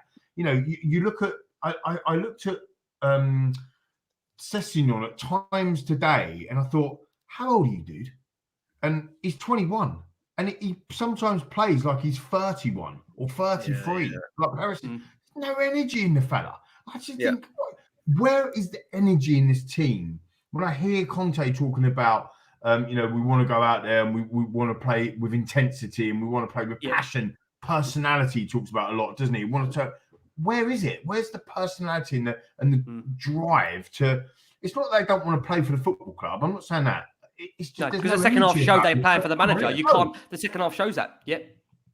Lee, for me, just going to your point, mate. It's that fearful thing. So your players that have been through a bit of hurt. It's the same with England, isn't it? So your Jed Spence, your Brian, you just throw them on. They've got no fear, have they? It's that kind of thing that I want to see, where you just, they might fail, but they might do something brilliant. But assessing you on today, yeah, he scored, fair play, a great finish, but he's not going to do something brilliant because I just feel like he's kind of in that mould where he's playing with fear. I don't know. It's like he holds himself back a little bit. Does, mate. Yeah, whether it's his injury, whether it's his hamstrings, I don't know what it is. But something's holding that guy back because he's got pace to burn. We saw it at Fulham, yeah? So it's just, I don't know what it is. Great timing. What we are going to do is we are going to go for our next break of the show for our listeners on audio. Taking into a break, you are going to hear actually from Ryan Sessegnon give you his reaction to today's goal for him in, of course, like I say, the win over Bournemouth. Tim is going to be singing us out, so don't panic. Tim is going to be singing us out. We are going to, like I say, just quickly remind you guys that we are delighted to be sponsored by NordVPN. Nord, of course, we've said throughout this show and throughout many shows, of course, gives you the opportunity, whether you are around the world, to still be sticking to your time zone, your location, and watching all kinds of wonderful sports. You are going to need them for a lot of our Spurs fans, our diehard Spurs fans. Can I just say today, the away fans were absolutely incredible. Unreal. I know Max is one of the travelling hardcores normally away from home as well. They were unbelievable today. We heard you loud and clear, boys, today, and girls, of course, across the stadium. Thanks again for driving those guys onto the win, which we needed. And a reminder, of course, you can go to nordvpn.com/LWS to get yourself a huge discount and your NordVPN plan and plus 4 months free. It is completely risk-free with Nord's 30-day back money guarantee. Again, thanks so much, guys. We've got a good 500, 600 of you here watching us live. Nord is Bentancur today, Rick. Nord is your doppelganger, Bentancur. An absolute gem of a VPN, and that's what Bentancur was today. Honestly, it really, really was. Right, guys, we've got to squeeze in the second half, and then we're going to look to Marseille. God, don't get any easier, does it, this show? Max has come over to you. We've got to discuss the second goal of the game for Bournemouth. Look, I mean, across right from under, really no pressure, and Moore got himself in between Royale and a motionless Emerson Sanchez. I feel bad. It does feel like an agenda session here, but it really is. These are the goals we conceded. But again, Max, so simple from a Spurs point of view. As we keep on saying, Max, so unavoidable, right? That second goal. It's just look, Moore that's his bread and butter. The geezer's massive. He wants to win a header. He's in the right place at the right time, and we're all thinking, what on earth's going on here? Because it's typical Tottenham. We've conceded a goal that we should be able to defend, and it's just another. It's down and out. Then as soon as that second goal goes in, something that we should be able to defend. I thought, like Lee said at the start, that's game over. It's game over, and. To be honest, I know we haven't spoke about the actual positives, but the way we've actually been able... Oh, good. There's actually some positives. By the time we get to the positives, it'll just be us four left here with no viewers, but we won't get to the positives. I feel like I'm just... We've hammered them, and then we just bring them back home. We knock them down to bring them back up. Right? See, this is the point of the show, right? We have to start all the negatives, and we end it with the belief and positive, and then people think, well, blimey, what a positive show what was. But I don't know. You know what? I think that more. I'm looking at him. I'm thinking there's not many Premier League strikers around these days that are like him, because he's he's like a Fernando Llorente. He's just literally one thing. He's got brilliant hair. I was checking his hair out. I'm not going to lie. I thought his hair was perfect, mate. It was very good. It never moves. It's perfect. It never moves. Yeah. Stuart puts this really well. The most exciting, depressive show in the world. It's spot on about Tottenham. I mean, absolutely spot on. The most exciting, depressive show, and that's why we love it every single week. Capturing the mood, Stuart. Capturing the mood. That's what I think we're doing. Yeah, absolutely.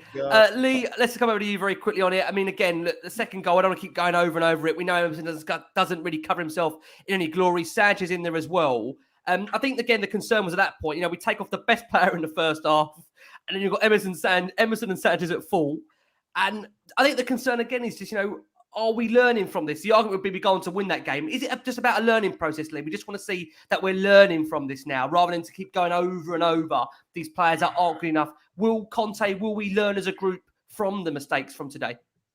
I hope so. There's a couple of things in terms of hope. We all know what I've said. Ted Lasso said this as well, for those of you watching that great show as well. But, it's the hope that kills you, right? It is. It's a hope that keeps you. It's a hope that bloody kills you. And, the reality is that I do hope that over that course, after the World Cup, as the season gets to the business end, that all this fitness work and all the stuff that we've been doing is leave us in good stead. Like somebody said earlier, we've got to look at the fact that we're top of our Champions League group and we're third in the league, and it feels like we're in a relegation zone. Do you know what I mean? It's like it's completely mental. So the fact if we can come out like we did at the back end of last season and do what we did last season, this season, we're going to be flying. Like literally, aren't we? We're going to be flying. So I do hope that we learn. I know. But let's see how it goes. Like I do hope that we learn from the mistakes. I think for me, I need to turn into positive now. I've been like on my rant. I think we all do, mate. We all need to. I think the thing again is that people will appreciate honesty. Mate. Yeah, people will appreciate honesty on last one. But listen. After we conceded that calamitous second goal and we all thought that's it, we're done, I generally didn't think that we were going to come back. No. So the biggest positive that I can say on tonight's show is absolutely outstanding work, lads, that we got back, lads as in the boys on the pitch. We got back into that game and then we went on to win it. Because to be fair to us, we camped in their half. We're 19 corners red on stats, didn't we? We absolutely ruined them. I didn't feel like that we were going to concede another goal, and all it felt like that we were going to score more. And to be fair to us, and this was that fine margin piece comes from as well, Paul. Keith talked about on social media earlier. That I just don't know.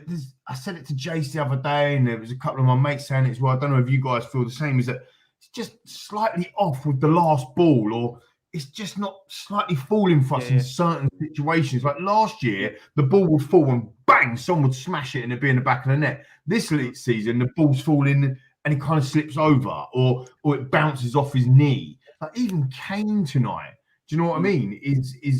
Kane, I thought from a Kane perspective, he bounced off it, or this afternoon, I should say. Some of his passes or his control, it bounced off him a little bit. So I do think that will come. I do think that will come. And maybe that is a bit of mental tiredness or whatever. But you've got to give the lad credit to coming back. Conte for making the substitutions and to have the mental strength to come back and go and win that game.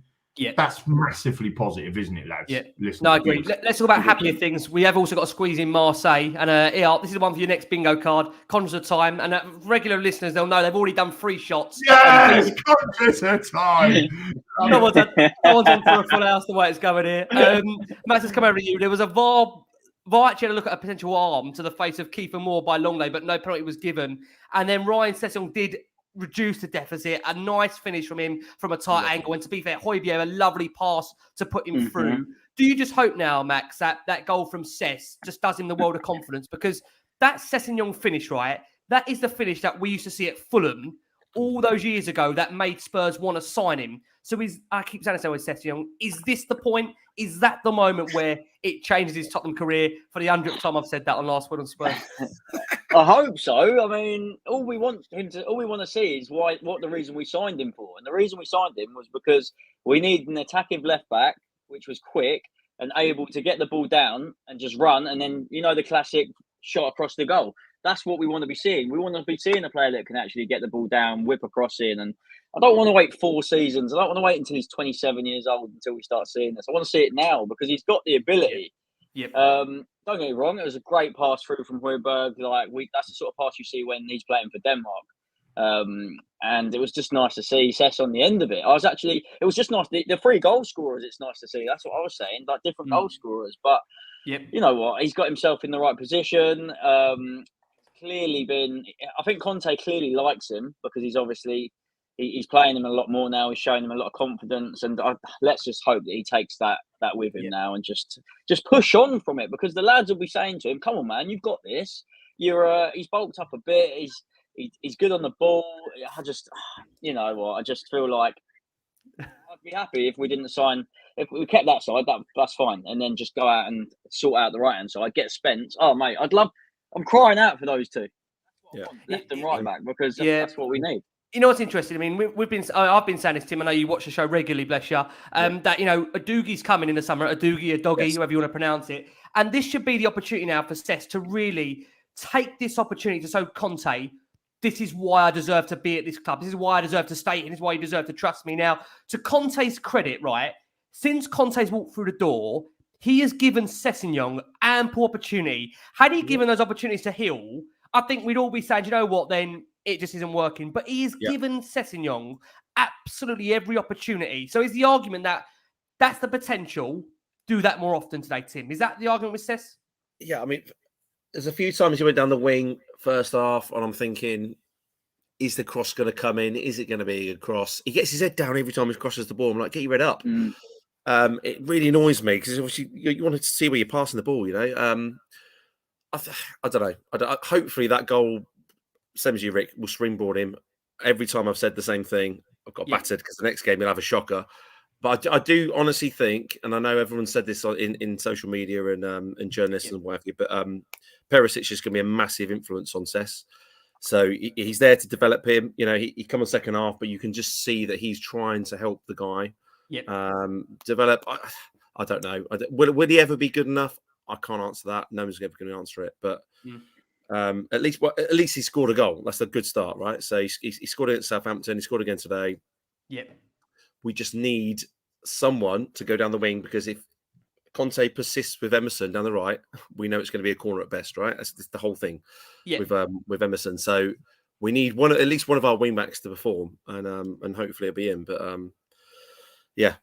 don't know. Sess reminds me of Wilfried Zaha, right? When he went to Man United. Yeah. A lot of people forget that Zaha went to Man United. 15 million transfer. Club was way too big for Wilfried, right? And I'm not having a go at Wilfried, by the way, for no reason. I actually quite like the bloke, but you know, in terms of footballer, if he comes to Spurs, whatever. But he couldn't handle that football club, right? Like so many before him and so many after him will as well. It's just an absolute juggernaut of a football club. And Sessegnon reminds me of that. He doesn't think he belongs at Tottenham. I just don't think he. But 30 million quid for a guy that was how old was he? 18 at the time. He must have been because he's 21 now. So 18-year-old, 30 million quid. It's quite a big price tag. That maybe weighs heavily on him. The hamstring situation is definitely has, but he's done a lot of work in the summer. He's bulked up, as Max said earlier, but he's still not getting in. He didn't even celebrate, lads. You just scored a goal. It's got your team back in the game. Just ran back with his head down. Yeah, but I want that, Lee. I don't want him celebrating at 2-1. We're playing Bournemouth. No disrespect, we're playing Bournemouth. I want him celebrating, Rick. Sorry, mate. He's 21 years old, professional footballer. He's only scored his third goal or whatever it is. I want him to be getting excited about it. It's a big goal. It's a big goal. Yeah, it's a big goal. But I tell you why he's not celebrating. I'll tell you why he's not celebrating. He don't celebrate anymore because they're waiting for VAR. He's probably thinking VAR is going to come. Let me tell you why he's not celebrating. Because him, like the rest of the other 10 Spurs players, are absolutely embarrassed that we're 2-0 down away at Bournemouth and the fans are getting on their back, rightly so. That's why he's not celebrating. And I'll be honest with you, if he was celebrating, I was thinking, what is he doing celebrating? Go and have a look. Go and have a look at the goal that he scored. He scores a goal against Bayern Munich. He don't celebrate. He scores a goal. He don't celebrate the kid. He's not having fun. They're not having fun when they're playing the game that they should love. Apart from his goal, that's about the one thing I thought he got right to say. Don't bloody celebrate. Go and get the ball and get us back in this game. We're 2-0 We're 2-0 down to bloody Bournemouth. We are 2-0 down to bloody Bournemouth. Ain't time to celebrate. Get the ball. I know what you're saying. I know what you're saying in normal circumstances, but the guy needs to. He needs to score a goal in when he can celebrate. So he goes and gets the winner. Do you know what I mean? Like, so if we got a winner today, can he go and celebrate? Do you know what I mean? Absolutely. Yeah. Do he want a winner? In the crowd. Listen, he can do what he wants with the winner. Go and celebrate and be happy about playing football. Yeah. Listen, my mask absolutely dropped then. Lee got me to swear there, and not often have I lost the last one on Spurs. I noticed that. But Lee got me. I thought, oh, damn it, he's got me. It's a Saturday night. Listen, he's triggered me there. When he went, celebrate what? Too many waters. This club should be well moody. Everyone that supports this club should be runners and moodiness. You can't be happy supporting Tottenham, and if you score a goal, you definitely can't be happy. Right, boys, let's do the equaliser. God, I said to Max, don't worry, mate. We're looking at about an hour. We're about an hour and a half here. Right, don't worry. I'm listening to you. Equaliser, Ricky, come on, let's go. Equaliser, let's go. Right, equaliser. Right, Ben Davis. Oh, this is where Tim's going to play us out on Ben Davis. Don't worry. Is he allowed to celebrate? At 2-2 Mate, you get- again. 2-2, all right, yeah? Okay. Begrudgingly at This is the 2-2. one. Should he be celebrating at 2-2? It was a fine header. And again, superb delivery from Ivan Perisic. Tim, let's go to you. I think for Spurs now, that Spurs is... We've now scored from 9 corners this season. We are officially the Giovanni team. What do you reckon, Tim? Mate, the thing is, I'm going to go with a listener before. So you've got to look at law of averages, right? So we had 19 corners, and to be fair, only 3 made it. So like, we should have scored 2 goals. We had so many bloody corners that we should be scoring at least 3 or 4. Like I've never seen a team have so many corners and just not miss the first man. It's the most annoying thing. I've got people texting me saying, "Get Son off corners." Well, who'd you put on corners then? That's the trouble. So it's just, I don't know. But yeah, to be fair to Ben, gentle Ben, as Ricky, 6 out of 10. Yeah, that all rhymes, by the way. I was thinking today, I really want to play the Ben Davies song. Either he has a solid performance or he scores. And when that went in, I went absolutely mental. So to be fair, great header, not great marking from Bournemouth, backstick. Yeah. Should have been marked, but you've been quite lucky, Tim. You've picked the songs quite well so far with Spurs players. I mean, you could listen. Depending on what he sees us out on, we might lose everyone. We could lose everyone depending on what he sees us out on. But first goal in 5 seasons that was for Ben Davies. Mad. No Premier League goal, Max, first and He's 5. scored against Newcastle. I'm not the fact man. This is the header. I presume We should play back, yeah, we must add that. He did, to be fair. Yeah, I mean, just on that. I mean, again, to be fair, was superb delivery. We have to say Travers in defence was in no man's land. I mean, you could see definitely was a backup goalkeeper. That was the frustration. Why are we not testing the goalkeeper more? I know, again, we had 19 corners in that second half and we scored from a couple of them. But, I mean, again, I will say that the fact that, you just want to see us be testing the goalkeepers more. Because the fact, I think, again, boys, I don't know if you share that Lee optimism that once we got the 1 back, was you always confidently we go on and win it? Be honestly, at 2-1. So I was muted. Is that ball land again from Emerson? Is that Emerson Royale ball land again? I know. That's coming around the corner. Yeah, I did. Honestly, this is why sometimes I'm blind optimistic. But yeah, when we got that 1 back, I thought we were done at 2-0. But when we got that 1 back, I thought, oh, hello, here we go. And then we go 2-2. I thought we're going to win. Like, I did think that we were going to go on and win the game. And obviously we proved that we did. I mean, that once we got that Sessegnon scored, that period of the game was just literally all Spurs, and you have to give credit to them. We absolutely ruined them, like we should have been doing the whole game, but we battered them, absolutely battered them. And it could, in the end, probably could have been more if. Yeah, the only other disappointment I suppose we've got is the Son and Kane show just didn't turn up at all either, did it? But Bentancur coming up with a winner, and obviously Ben Davies, a couple of set pieces. I mean, we're just totally not used to scoring from set pieces, are we? I mean, my mate Nick, we go football together, and he'd be like, when we get a corner, go, I'm going for a toilet now, because he just knows he's score. It's so true. He's now busting for a piss every corner because he has to stay awake. He thinks he's going to score. Talk about changing. Go on, Nicky Martin. It's nice though, because at the end of the day, these set pieces, they're there. It's a dead ball. Like, you're meant to be able to do something with it. That's the whole point of it. And the fact we can actually we can look forward. Well, I say we look forward to. It might be jumping the gun, but it's nice to actually think. You know what? If we can get a good delivery now, we're actually going to make something of this. And we have been recently. I mean, I can't believe a season where we've been like this from set pieces. 9 set pieces now that we've scored, as Rick said earlier. The thing is, when you talk about, I know we have fun about the lock picker, but you talk about that, I mean, there's a lack of creativity, isn't there, in the team? So actually, if this is one of our strengths, then go and attack, get on the front foot, get corners, get set pieces in and around, get people like Lucas Moore or Brian Hill, whatever, getting fouls, so we can have them set pieces. That can actually be a tactic, right? Do you know what I mean? Like, Jack Grealish is in the Man City side basically to get fouls. Wilfried Zaha gets fouls. Like that's what they do. Do you know what I mean? Saka dives to get free kicks. Do you know what I mean? So there is some tactics around that, isn't there, for people to So we need to, if that's one of our strengths, then play to them. But I was absolutely delighted. Ben Davies, back of the net, great stuff, and we're way back in this game now, Rick, and we now all of a sudden we're going to go on and get the winner. And we have to talk about the winner. Let's start with Tim if we can. Tim, it's funny because actually before this we saw Travers denying Son, Spurs really pushing for that winner. Brian Hill replacing goal scorer Ryan Sessegnon and made his first Premier League appearance since January.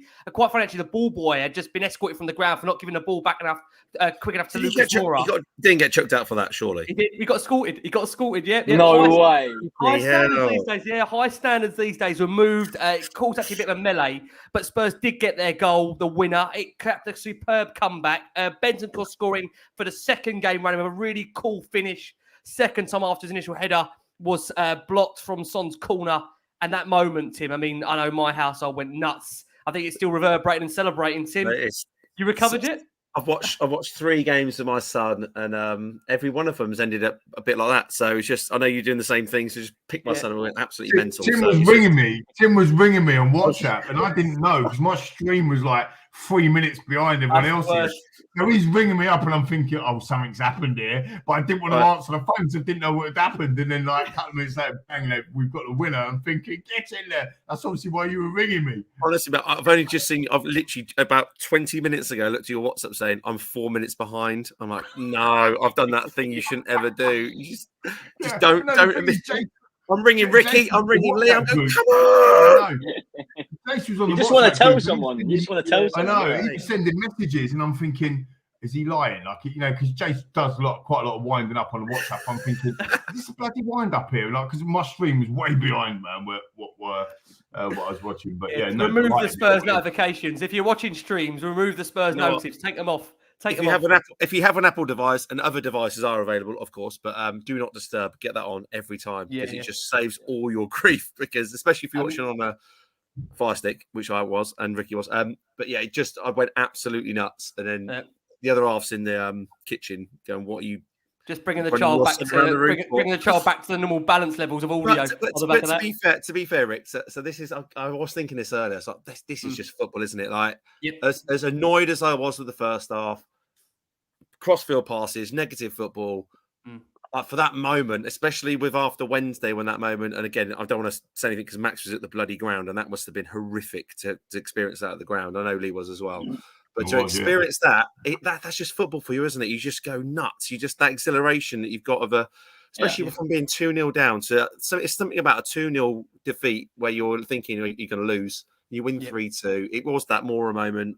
Yeah, I don't know. It's just brilliant, absolutely amazing. Let's come over to you, mate. I mean, listen, it was incredible. I mean, like you said, Bournemouth failing to clear that corner, and a second minute of stoppage time. The volley it sent wild season celebrations in the away end and on the bench as well. I mean, for what got taken away from us, Max, and you as well personally on Wednesday night, I suppose that's great for those Spurs fans that have travelled away there to again have that moment. But this time, it does count because the brutality of not having that goal to celebrate on Wednesday, despite the fact everyone went absolutely crazy in that stadium, then you got the 4-minute wait. And then today, again, it's a last minute, but it counts. It does maybe a little bit balance itself out. Max, am I fair to say that, do you think? I think the problem with the other night is, like, you see how much it meant to everyone for that goal to stand. Like, with progress in the group, you go into the next game in Marseille for it. Obviously, you want him to play well, but it's not literally as big as it should be. And then I'll put it out there. You could argue that's right up there with the most scenes I've seen at the new stadium because it's Champions League nights just hit differently. I think they're just unbelievable, and the fact it's so late on. It's Harry Kane. Like, no wrong, you can have a quiet game and then we'll have one touch and score and everyone says, "Oh, he played well." So it's so nice to be able to walk away today. I'm celebrating again. Who's to know that one wasn't to go to VAR? Right. Again, you're right.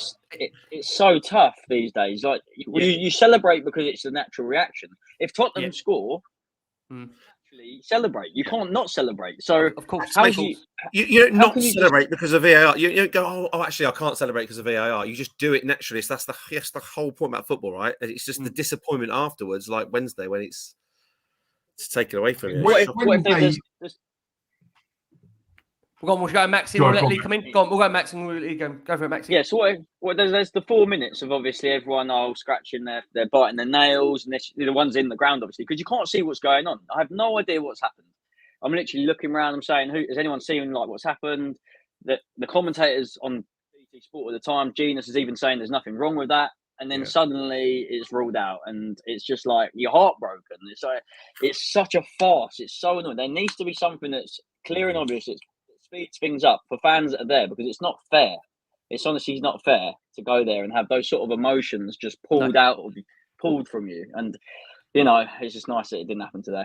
Absolutely. Lee, come over to you, mate. Listen, we do want to discuss and have the opportunity to discuss that winner because, Bentancur smashing it past Travers. It was the 90th corner of the game. Everyone stood still, but Bentancur just followed it home beautifully. Crazy scenes, 3-2 Spurs. And it even led to Conte at one point. I'll make you laugh. He actually went down if you saw it, he actually went down the touchline. Actually, not as going to the change room. He actually said after the game why he was asked going down the tunnel. He said, I came back when I knew that the goal was regular, which did make me laugh. Because even Conte himself, Lee, he had to make himself sure the goal was going to be counted so he could celebrate it. I mean, this is the baffling game we live in now. Yeah, it totally is. I completely 100% agree with Max, what you said. I was in the stadium as well. I was in the South Stand. We were going absolutely bat as everyone else was. You think you've done it again. We got the reverberations of Ajax with Lucas Moura so late on, reverberations of Steve Bergwijn with Leicester. And then we're in there and we've done it again. And we're like, look, let's be honest, get out of jail free card type thing, because we were woeful for a lot of that game. But that didn't matter in that moment. In that moment, we were just like, oh my God, we've done it. The resilience of this team, and we're in. And we're standing there in the cold for 4 minutes. And all it said was VAR. I had it in Portuguese as well on one of the screens. What's going on here? You're standing there and waiting. And this is after you've kissed people that you don't even know. You're like, there's limbs everywhere. There was a lot of people in and around my season ticket seat that were different. In terms, two of my mates weren't there. Unfortunately, they couldn't make it. They sold their tickets or whatever. You just start hugging and kissing people and whatever, and it just doesn't matter in that moment, and it gets taken away because of the toenail. Do you mind if I actually share a screenshot that I actually took from my? Go on. I've got it just here. So there was a few pictures, bearing in mind. I mean, hopefully it'll be able to. So these are two lads that were sat behind me, and. Oh man! Sit there, and they were absolutely loving it. And when I say this is me and my old man. Quality. This is random geezers. Look, he's got his arm around my shoulder, and it's like these are people who don't know. It's like only football can do that. As only football, I always say football can only give you that emotion, that passion. It brings people together that you would never think you'd ever would be. Brief, right? Totally. Football. 100%. Can I just say on? Yeah, go on. I was going to say that's the thing. That's why Conte walks down the tunnel, because he's thinking, like a lot of us, something going to happen here, something going to be ruled out. That can't be football. Something's got to change, people, on VAR. Yeah. And I'm not saying that was onside or offside. That's not my argument. That's the technology can prove that. It's the way that we are treated as fans is an absolute disgrace. Of how they pay the money to go to the ground. 100%. They've got to show. They've got to show what they're looking at. They've got to show what they're looking at on there. Yeah, we can't have 4 minutes of not knowing anything that's going on. For people that are in that stadium, I think, listen, if you're watching it from home, it's fine. You've got the commentators there that are giving you a minute by minute, second by second analysis of what's happening. But if you're in that ground, you genuinely do not have an absolute clue as to what's going on. You're literally just standing there. In absolutely, you don't know what's happening. You don't know what's happening. Can I just say very quickly, on the back of that today, that winner for Spurs from Bentancur, since the start of last season, Spurs have now scored more 90th minute winners away from home than any other Premier League side, that being 4, at least twice as many as any other side in this period. So again, if you want to talk about mentality and you want to talk about fighting to the end, that's fair, mate. Antonio Conte is doing it. And again, I think, that question today, you look at that second half, they are, again, for those that don't believe Conte is the right man, I know there are people out there that don't believe he's the right man, you can't say they're not fighting for the manager there, because that second half performance, the last minute goal, that's still a team fighting, whether some believe it or not. But just to finish, before we look ahead to Marseille, just a quick summary on defenders, midfielders to attackers. Max, let's start with you defensively wise, that we've touched upon Sanchez, but long late overall, Dyer coming on. Defensively as a day, Max, lots to improve on, I'm sure you're going to suggest going forward now? Mm-hmm. Well, this is the thing. I actually quite like Longley, like I said from the start. It's just... I think it's just so obvious. If the obvious mistakes, if you can clear out get the right back situation sorted, Sanchez, arguably, you obviously pop Romero in. We actually don't have, on paper, we don't actually have a bad defence. It's just we suddenly just collapse as soon as we have a few. Whoever we're playing, doesn't matter whether it's Bournemouth, Man United, whoever it is, we just collapse and fall apart. One goal goes in, then we capitulate, and it's just. It's so frustrating, but this is why in recent seasons we've always relied on being so good attacking-wise, because we've been able to bounce back. But if we're not creating chances, it's literally just defend, and there's only so much you can soak up pressure. So that's my quick review on the defence, because obviously I've said it. Yeah, no, that's absolutely fine. Thank you so much. It's been a real pleasure having you on. We're going to do Bournemouth for 5, and then we're looking to close it, and then we'll see Tim see us off. Let's go to Tim actually next. Tim, midfield-wise for Tottenham today. Højbjerg, obviously, to some degree, did help control things, was critical in getting, obviously, the goal for Cess back in the game. But Suma, I'll be honest again, say today really struggled. Again, today's an opportunity where if he takes it, there's an argument that he may start on Tuesday. You'd probably say based on that, he's not going to start. I thought, to be fair to Skip, worked ever so hard in that first half. I will say that he was, in my opinion, playing out of position. And, of course, Bentancur, so we'll get a lot of the plaudits for, of course, netting for the second time in a week and scoring the crucial winner. Overall thoughts very quickly, Tim, on that midfield today? For me, it's Skip. Yeah, you're absolutely right. Absolute workhorse. I mean, everyone wants to see him succeed. He's a local lad. He's one of our own. So, for Basuma, is such a weird thing, isn't it? Is he going to turn out to be another, big money signing? I know we could have paid more for him, admittedly, than what we did. That just doesn't make it. I just don't know. It just seems to like his confidence is so low that the ball comes to him. He just rebounds off him. It's just like a dodgy touch every now and then. He loses possession. He makes the wrong decision. He gives the ball away. I just never saw that at Brighton at all. It's just whether it's the system he's playing, I'm not sure. Højbjerg, obviously, I don't know if you saw the BBC thing, but like, what a guy! Oh, what a guy! What a guy! Unbelievable. If that doesn't make you think he does it for the shirt, then nothing ever will. So it's what that guy's gone through in his life. I mean, again, I have to say, some people just wouldn't be able to survive what the guy's gone through and then be a footballer. So all the power to him. I honestly, I'm so proud to have him at our football club, and I think he's one of a number. I'd love to see sign a new contract. I think again, he gets a lot of unwarranted. Well, again, he's not rated. I think he's very underrated for what he brings to this Spurs side, not only as a player but as an actual guy. A member of that team, and there's a reason why he gets in Mourinho, Conte's, Nuno's side, no matter what. Did you see? He made a quote today. Like literally, I just quoted it from what you posted earlier. I'm not the most talented guy in the squad, but I'll always give 100%. I mean, if that doesn't make you think, put him in the bloody team every time. It's just, and to be fair, scored some crucial goals this season. Today he had that chance, didn't he? I'm sort of thinking that's bending top bag. Would have loved it. Oh, nearly did. So close, wasn't it, Max? But I thought he was great. And Bentancur for me, he's just, and again, I know me and Lee are very similar on this opinion. Just the silky midfielder that he is. He made all the difference. He can't do no wrong. Some games, some games I watch, he's not been amazing, but he's just got that touch where it seems effortless. I mean, like just someone's just got that ability. Where Basuma, the ball's just rebounding off him. I'm thinking, shit. For him, it's just on it every time. I just love him. Yeah, Lee, let's come on to you very quickly on the forwards, Lee. I mean, Lucas Moura introduced, did cause him some problems today, I will say, granted. Again, Brian Hill on for the final few minutes, showed plenty of energy, as he has done throughout his cameos, really, for Spurs. Harry Kane limited to a number of very few chances. Actually, his first one coming in the 72nd minute. And Son, just not working for Sonny today. Again, a free kick opportunity. Spurs fans really pleading with him to have the free kick. Didn't come to anything. Just his lacking confidence right now at a time when we need Sonny to be on form, given the injuries, of course, to Kulusevski and Richarlison. Lee, so overall, very quickly on the forwards for you, thoughts? Disappointing, I have to say. Like, I thought there was a big opportunity for Harry today to get pin Haaland back a little bit because he didn't play, obviously, today. And Sonny to maybe get one or two, get a bit of confidence up. Can't remember who put the corner in for Bentancur's winner, but there wasn't credited for an assist. But I don't know whether that was Perisic or Son. One of you would have to tell me. I'm sure people in the comments will tell me. But Sonny, again, really disappointing. Like, some of the runs they're making, some of the runs that he's making, like they're kind of almost down blind alleys. He feels like he's a yard short of what he normally is in terms of his pace.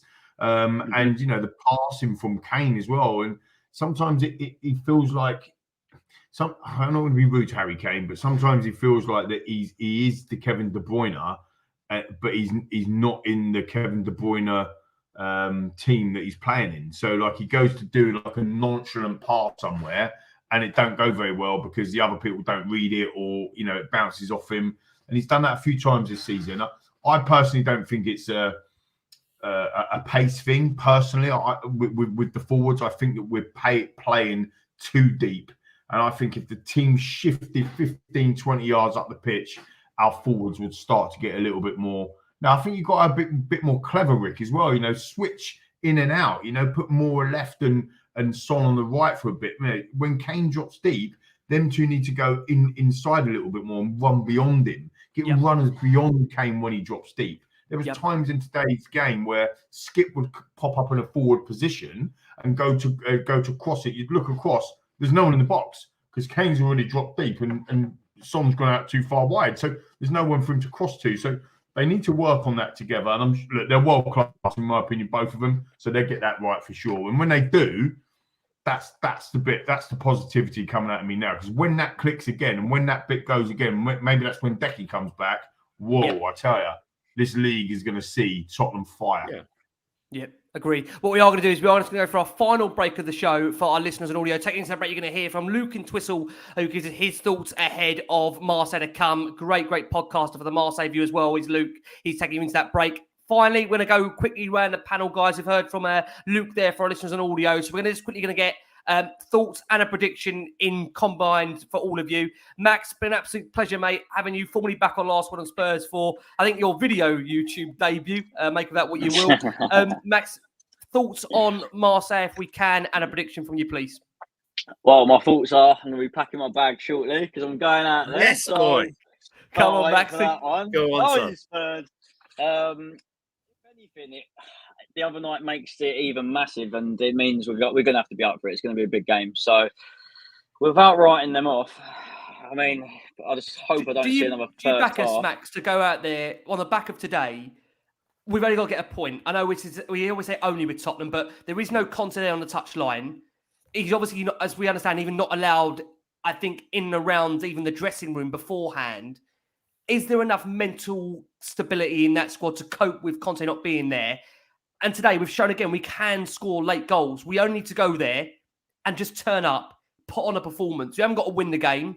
Just got to go there and perform. I presume the fact you're going there, Max, is you believe you can, or you're just being nuts and you're a Spurs fan. All of us, right? I'm always optimistic. I love to say we'll go there and win because I just think I look at our team and I'm just like, there's players in there that can make things happen. Like we managed to get back in the game today without Kane and Son firing. So imagine when they are firing, if everyone can be up for it, that's where we can wipe the floor with teams. So who's to say we're not going to go? We're going to go there. We're going to win. We're going to consider go for a 3-1. I think that's I'm going to go for a classic, and we're going to go 1-0 down. Okay, let's come over to you, Tim, if we can. Tim, lovely having you on Last Word on Spurs. Can I just say very quickly, Max, just so we fit this in, Max. Lee's thinking that. just so we fit this in, Max. Of course, everybody can follow you. Of course, we'll have it on the description below. But of course, Twitter, Instagram, YouTube. Right? Do you want to quickly give us a find where everyone can find all the stuff, Max, that you do on Spurs? Appreciate that. So anyone watching or listening, obviously xDuoMax, YouTube, Twitter, Instagram, you can find me going nuts in and away end, or either at home with my old man, or obviously at Spurs. And yeah, just everything Spurs, all the content, get following. I appreciate it, Ricky. Thanks for having me on, my friend. No, mate. And yeah, up the Spurs. Pleasure is all ours, Max. Happy you'll join us again, and you won't hold it against me when I said to you, we'll be about an hour, and we're on for 2 hours. Please accept my apologies. I said to Ricky I was bringing my popcorn, and I did. You did, to be fair. Yeah. Throughout the show. No way, he'll be having his mains coming along in a minute by the time the show ends. Let's bring Tim in. Tim, love to have you on via, of course, Spurs song sheets, mate. You've obviously, I can tell you, I know you've worked ever so hard to bring some wonderful stadium atmosphere to that stadium. I know Lee will also acknowledge that as well as Max. I mean, we've got some wonderful songs going, and that's massively down, mate, to the wonderful work you've been doing behind the scenes. So, kind of say on behalf of Last Word on Spurs, I just want to say massive thank you, mate, for all the efforts you're doing. I know good things will definitely come to you, mate, because you've worked your absolute nuts off to bring us some really, really quality material. When we've had over the years the same Spurs songs kind of rounded out, and now we're getting some real vibrant, fresh material, mate. That's massively down to you to give us your thoughts ahead of a massive game for Tottenham against Marseille, and where we can find you, of course, across the socials, and a prediction, please. Also, first of all, mate, thanks a lot. It's been absolutely crazy 6 months. Been involved with obviously the Spurs Song Sheets project, and it is a project. So before I sort of go on to the Marseille thing, I just want to sort of say to the fans really. So what we're trying to do is literally just improve the atmosphere, particularly at home, because we know that at times we know the South Stand. Take that out of the equation, because I know you guys sit in South. I go in South whenever I go and watch the games. The point is we want to try and get the stadium rocking like it was at Arsenal, like it was against even Burnley. You know, the game after is amazing, right? So the whole thing, the project, what we're doing, fans just writing songs to me. So you can see my Twitter on here at Tim_Winstone at Spurs Song Sheet. Write your ideas in. Some songs will come in. We'll just release the ones that are most popular. They might get panned, right? We sent one out about Hugo Lloris to the tune of Whole Again. It's a bit like a rework of the Gareth Southgate song. Some people will like it, some people won't. But the main thing we're trying to do is it's fan-written songs, yeah? So it's the whole community, Spurs. We're trying to get everyone together. If we release 100 songs and 3 make it, then that's 3 more than we had before. That's the whole point, right? Yeah. And there's loads of things going on behind the background. What we are asking between, again, I'm sort of working with a couple of guys that run the Spurs Song Sheets account, is anyone that goes to games, a bit like today. So today was amazing because Bentancur scores in the last minute and it wasn't scripted. I wish it was. And all I can hear in the stands is the he's the reason, right? So, which is amazing. But we need the videos to go out onto Twitter. We need to publish it. We need more fans to get the songs, more fans to learn the songs, so that when you're in the East Stand and 2 people stand up and sing "He's the Reason," you join in. Because I get it. I've been to football matches before, and you sort of like you're a bit nervous. You're like, I don't really want to sing because I don't know if everyone else knows the words. We're trying to change that. And again, there's loads of work going on. It's not completed yet, but maybe next season we're looking at singing sections, particularly in the South Stand, where we might have 1,000, 5,000 fans all in the same section that decide to be in a certain area that want to sing, and that might then start the atmosphere. So I just want to say to you guys, particularly and Ricky, been a really big supporters of us, and it's really appreciated. Keep going to Spurs Song Sheets. Keep going to my Twitter. We'll keep putting out material. It might not be great. It might get panned. But the point is, if we can get another couple of gimmies and another couple of He's the Reasons, and again, the Richarlison song, which really kicked off Forest Away, then so be it, yeah? So that's the whole point of what we're trying to do. So that's my little sales pitch. And you can find us at Tim_Winstone at Spurs Song Sheets. Marseille game at 2-0 down, a bit like you guys. I was thinking this is not going to be good. This is going to be a bad situation, because just mentally, I think the players would have been fried. Now I'm more of the half full situation. I'm sort of thinking, I think it'll be 1-1. I think we can get a draw. I know it's a really tough place to go. I'm sure a Son and a Kane will be 150% for that sort of game. Yeah, we might end up winning 3-1, 4-1, whatever. But I'll take a draw now. To get through to the knockouts is pretty big for us, especially with everything we went through last season to even get in the Champions League in the first place. You know, so I think any away fans, Max included, going out there, sing your hearts out and just drive the guys home. That's all I can say. Yeah, you don't have to worry about me singing, mate. 100%. 100%. Honestly. Tim, been an absolute pleasure, pleasure, mate. To sit on YouTube, mate. Tim, we're going to let you prepare to see us off. And like I say, I'm going to come in the lead to close this one. Lee, mate, listen, thank you so much, mate. I think, again, we envisaged this show being a lot shorter than what it has been. We've discussed so much during this last word on Spurs, from Conte to the players, of course, to obviously this win against Bournemouth, and then also looking ahead to Marseille. Lee, very quickly from you, mate. Thoughts ahead of the game, and of course, a prediction, if you don't mind. I was clean shaven before the show started, Rick. I know, mate. I know. Well, we all got. I think that from King Hodham, to be fair. He just said he grew a beard. Look, I'll keep mine brief. I think I'm going to state the obvious here. If we start like we did against Bournemouth, against Sporting, against Manchester United, whatever, then we're going to get absolutely tonked. So just go out there and give it absolutely everything. The only game that matters now, Tottenham Hotspur, is Marseille. I think we'll get a draw. I still think we're top of the group as well. I think we'll go 1-1. I think the other game will be a draw as well, and I think we'll end up topping the group and going through. Classic Tottenham style, 10 points gets you through guaranteed. We go through with only 9 points, classic Spurs, but we will end up going through. And just a quick point to get everyone buzzing, hopefully beforehand. The last time we struggled to get out of a Champions League group and we nicked a 1-1 and relied on an Inter Milan team to mess up their result, we got to Champions League final. Just have that in the back of our minds, people. And Max, enjoy it. Be careful out there, mate. Be careful out there, but enjoy it. And, from my perspective, come on, Tottenham, just go and get the job done, mate. Yeah, unfortunately, I won't be wearing I won't be taking any colours out there. Just, I'll be keeping my head down, my head down out there.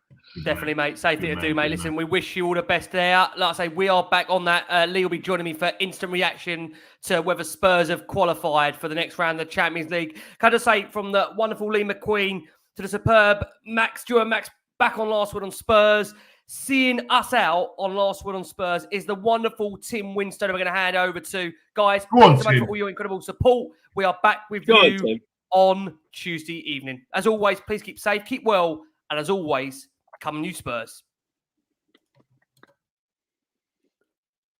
And this is over to Tim to close us out. Tim, I think we've got you here. Over to you whenever you're ready, Tim.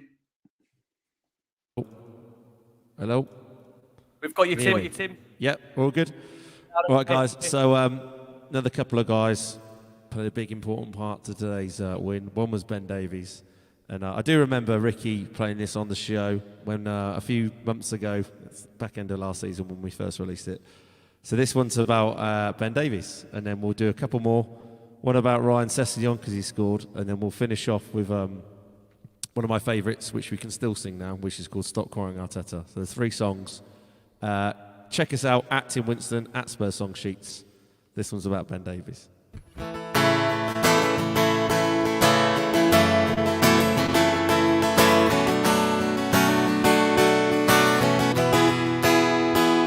Oh, you to me are everything. A Welshman wearing 33. Ben Davies. Ben Davies. Came to Tottenham from Swansea. You were born to play in our back 3. Ben Davies. Ben Davies. Gave a taste of Champions League to kill our hopes upon. Now you got the stamina to keep us holding on. So now you've got the best of me. Come on and take the rest of me, Ben Davies.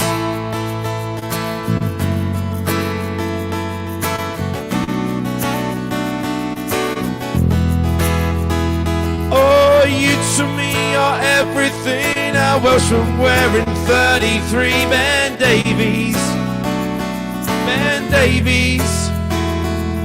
You came to Tottenham from Swansea. You were born to play in our back 3. Ben Davies. Ben Davies. Gave a taste of Champions League to build our hopes upon.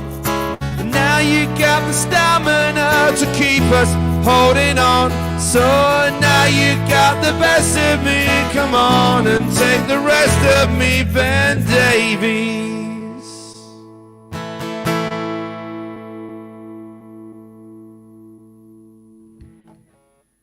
Tim, I'm not sure you can hear us. We have lost one of your cameras, just to let you know. We are, just so for our watching audience. They can't see one of your cameras clearly. Just a heads up, mate. If you want to add it on. Hold on.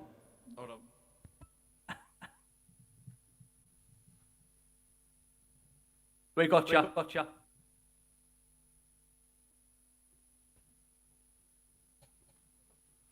That's it, mate. Perfect. Nothing says professionalism like this, does it? Oh, anyway, no. The next one is about our lovely, Mr. Sessegnon. He scored today. Anyway.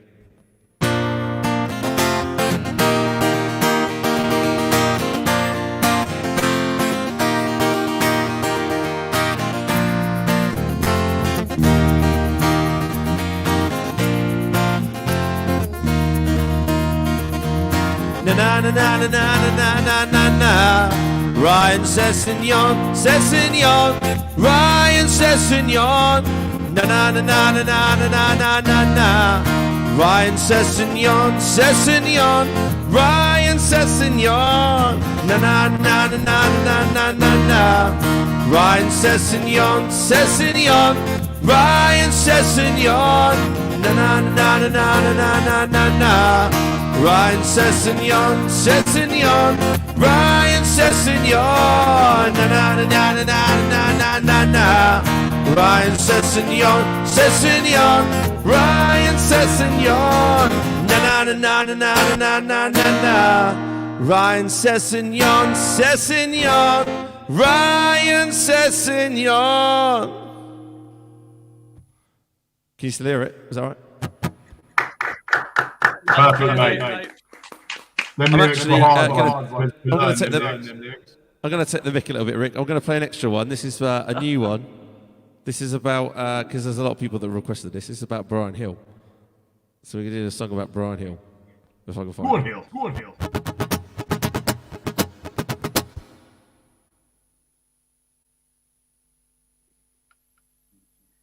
Getting them exclusives.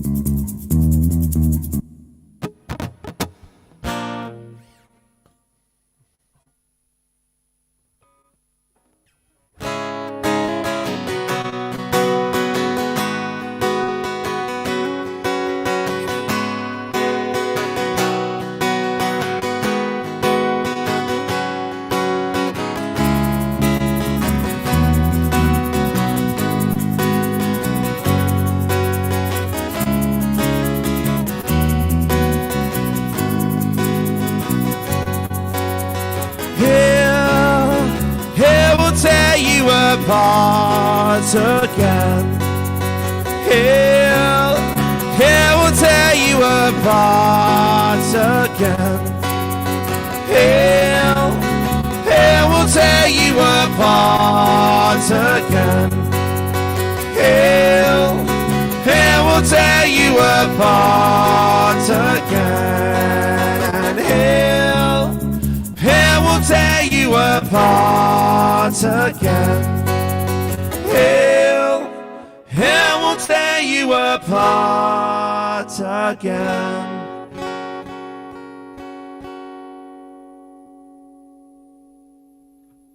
Yes, get in. And then this one's this one's about last year. So this is probably one of the last chances I'll get to sing this song. No, don't be. I hope you're optimistic. We're more optimistic than I am. Okay. This one's about the end of last season. We all remember it, and we all remember how Arsenal was 6 points clear and then bottled it. So this one's about Mikel Arteta.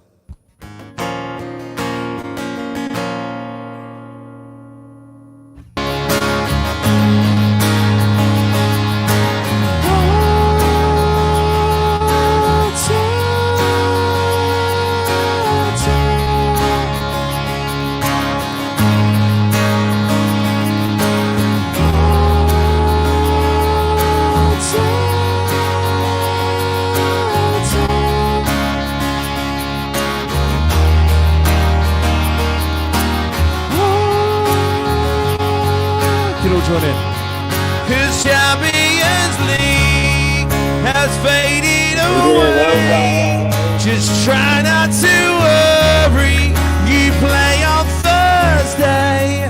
You fake COVID tests, so we trash you in May and stop crying Arteta.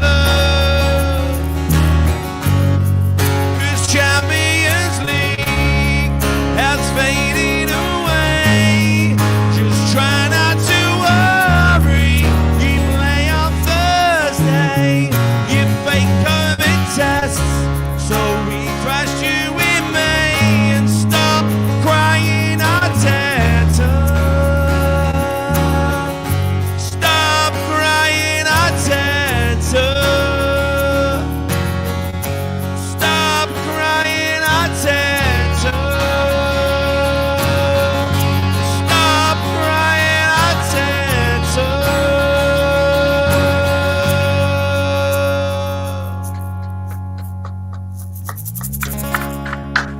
Honestly. Yes, Jimmy boy, absolutely brilliant. Gotta say, the Coach wonderful Bird. Tim Winstone there singing us out. Tim, what a way to end the show. There's still about 400 people watching this live. Thank you so much for all of your incredible support. I'd say a massive thank you to our watching audience tonight, to our listeners, to our viewers, to the wonderful Lee McQueen, to the superb xDuoMax, and the wonderful Tim Winstone. Over 2 hours of airtime. Guys, thank you so much as always for all of your support, all of your contributions. We loved it. Comments still going crazy. We are back with you live on Tuesday evening for instant reaction to hopefully Spurs progressing in the Champions League. Lee, I know you're still there, mate. Lee, you got a final send-off, mate, ahead of Tuesday? You want to say a final send-off, Lee? We'll be singing that song after Tuesday. Don't you worry about that. Come on, you Spurs. Yeah. I love it. Maxi, any words from you, mate? Thank you so much for tonight. Diamond. Oh, mate, it's been brilliant tonight. Thanks for having me on. Obviously, Tim, absolutely outstanding, my friend. That was brilliant. So, yeah, no, up the Spurs. Hopefully, I can be singing all those tunes in Marseille. And, come on, you Spurs. It makes me excited for it, this sort of thing. Like, this is what it's all about, right? After a victory and then looking forward to another game. This is what it's about. Spot on, Honestly. Max. 100% agree with you. This is what it's about. Come on, you Spurs. And Tim, not sure you can hear us, mate. Thank you so much. Loved it. And Tim, we'll be hopefully singing with you, mate, not very long soon. And like I say, looking forward to lots more of the content to come from you, Tim. I'm not sure you can hear us or reply, but Tim, thank you so much, mate. Been an absolute pleasure having you on Last Word on Spurs. Yeah, FC Flags, at Spurs Song Sheets, at Tim_Winstone. Get following them, people. They are transforming what's going on down the road, mate. So let's get involved. Absolutely. From Tim, from Max, from Tim as well. Please, as always, keep safe, keep well. And as always, come on, you Spurs.